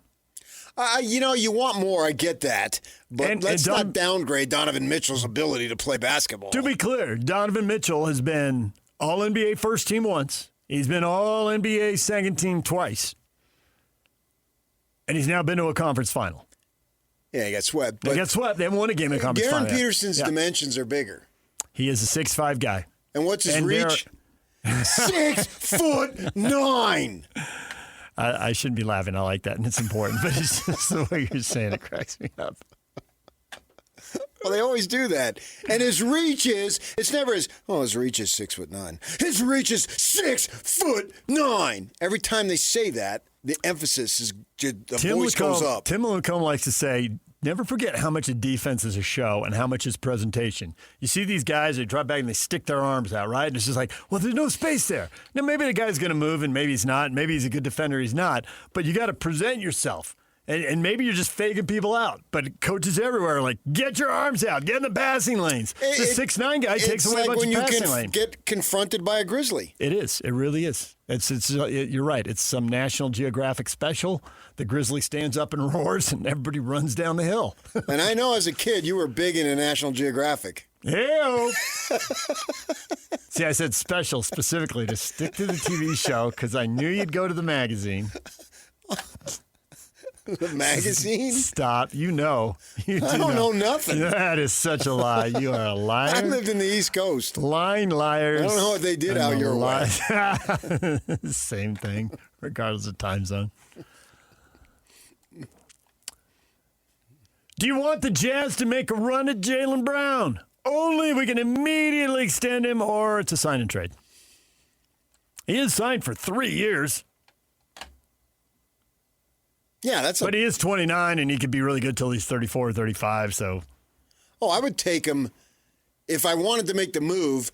You'd want him for 5 or 6 years. No, I would take him for 3. Okay, and take my chances. If this place is where people are crying to not be traded, and when they are traded, they cry and they tell you they'll come back in an instant. That's Ryan Smith on a national interview a couple days ago. And I have no problem with him saying that. No. Then I like my chances of being able to re-sign him. Yep. I totally get it. You say it so people, it's going to be sarcasm and anger and all that, but you're 100% goodbye. They do. Sarcasm and anger. PK was cracking on him. No, the whole point is if all these people like it here, you ought to be able to re-up him. That was the point. I know. But the way you said it, I could just hear people like... Sarcasm and anger? Mm-hmm. And a tender, loving voice like mine? Which one? Pick one. A tender, loving voice or your voice? Sarcasm and anger. Choose one. My goodness. Is that the way I'm viewed? That's the way you were selling yourself on like the 4th tee yesterday. What are you talking about? You know exactly what I was talking about. Sarcasm and anger. I'm hated by everyone, especially my family. Whack! 235 right down the middle. Come on. Sarcasm and anger. Yeah. Jeez. Those are two of my best qualities. Oh, man. I like to think of tenderness and compassion. That's what I'm going to have on my tombstone. Tenderness and compassion. On your mausoleum. Not that anybody would come and lay a flower by me, so it's really pointless anyway. In the end, nobody goes to any of them. In the end, everybody who would go is dead, too. I go to my father-in-law's once a year. Mm-hmm. Green Hills, right on Western Avenue in Rancho Palos Verdes. We were traveling. Same cemetery as George Allen. We were traveling for soccer, and Montreal is French for Mount Royal. And so when your kids played soccer in Montreal? No, Real Salt Lake did. And you walk up this huge staircase that takes you up, and it's this hill. It wouldn't be a mountain if you're from Utah, but it is something there. Similar in San Francisco. And you can look over the river, and it kind of curves around, so it's a place to build a fort and all that. And off the back of it is a massive cemetery, and there are all See what these, I got us into, Yuck? Yeah, there are all these mausoleums and headstones and crypts that go back to the 15th. Crypts? How about Bloods? We're ending Friday on this note? Yes, we are. Why? Because it's fun. No. So you had to see it. Cut his mic. It was totally spooky. Jake Scott is going to walk in and quote something to me that I hear all the time. It was totally spooky. It was like a movie set, right? Except in real life. Hang on, spooky. And Danny's like, it's really quiet. There's nobody around. Like, everybody who would have visited, people from the 1600s, all gone. It's going to be quiet. Nothing around. Well, if we're here Monday, we'll start it up again. I don't want to say that. No, I don't think you want me going there. Oh, I thought you were going to say, I hope you're not here Monday. No. I was talking about your soon-to-be guaranteed future is what I was going to talk about. We shall see. I intend to be here Monday. As we ramp up to the Summer League and sprinkle in some football. And see who the Mammoth drafted. Yes. It's less than 2 weeks now to Big 12 Media Days, right? Yeah. It's a week and a half. It'll be a week from Tuesday. A week from Tuesday, yeah. All right. Basketball draft, hockey draft, NBA free agency, and Big 12 Media Days. Mm-hmm. That's the next 2 weeks. Yeah. That's a 3-week span. 1 week down, 2 weeks to go in that little stretch run of looking forward good to stuff. All of it. Yeah. And the Phillies homer in the ninth for the fourth straight day. We'll see. All right. We're out of time. Coming up now, it's Scotty G and the coach, Tim Lacombe. Stay with us. Ice Cube's Big 3 is back. The most competitive basketball league on earth is on CBS this Saturday. Big 3 All-Star Dwight Howard and the LA Riot take on Greg Monroe and the Dallas Power. Then in another clash of undefeated teams, Earl Clark and coach Steven Jackson lead the DMV trilogy against Montrezl Harrell, coach Dr. J, and the Chicago Triplets. The game played the way you love. Watch live Saturday on CBS at 4 p.m. Eastern, 1 p.m. Pacific, and catch replays Monday on BET. Presented by iHeart.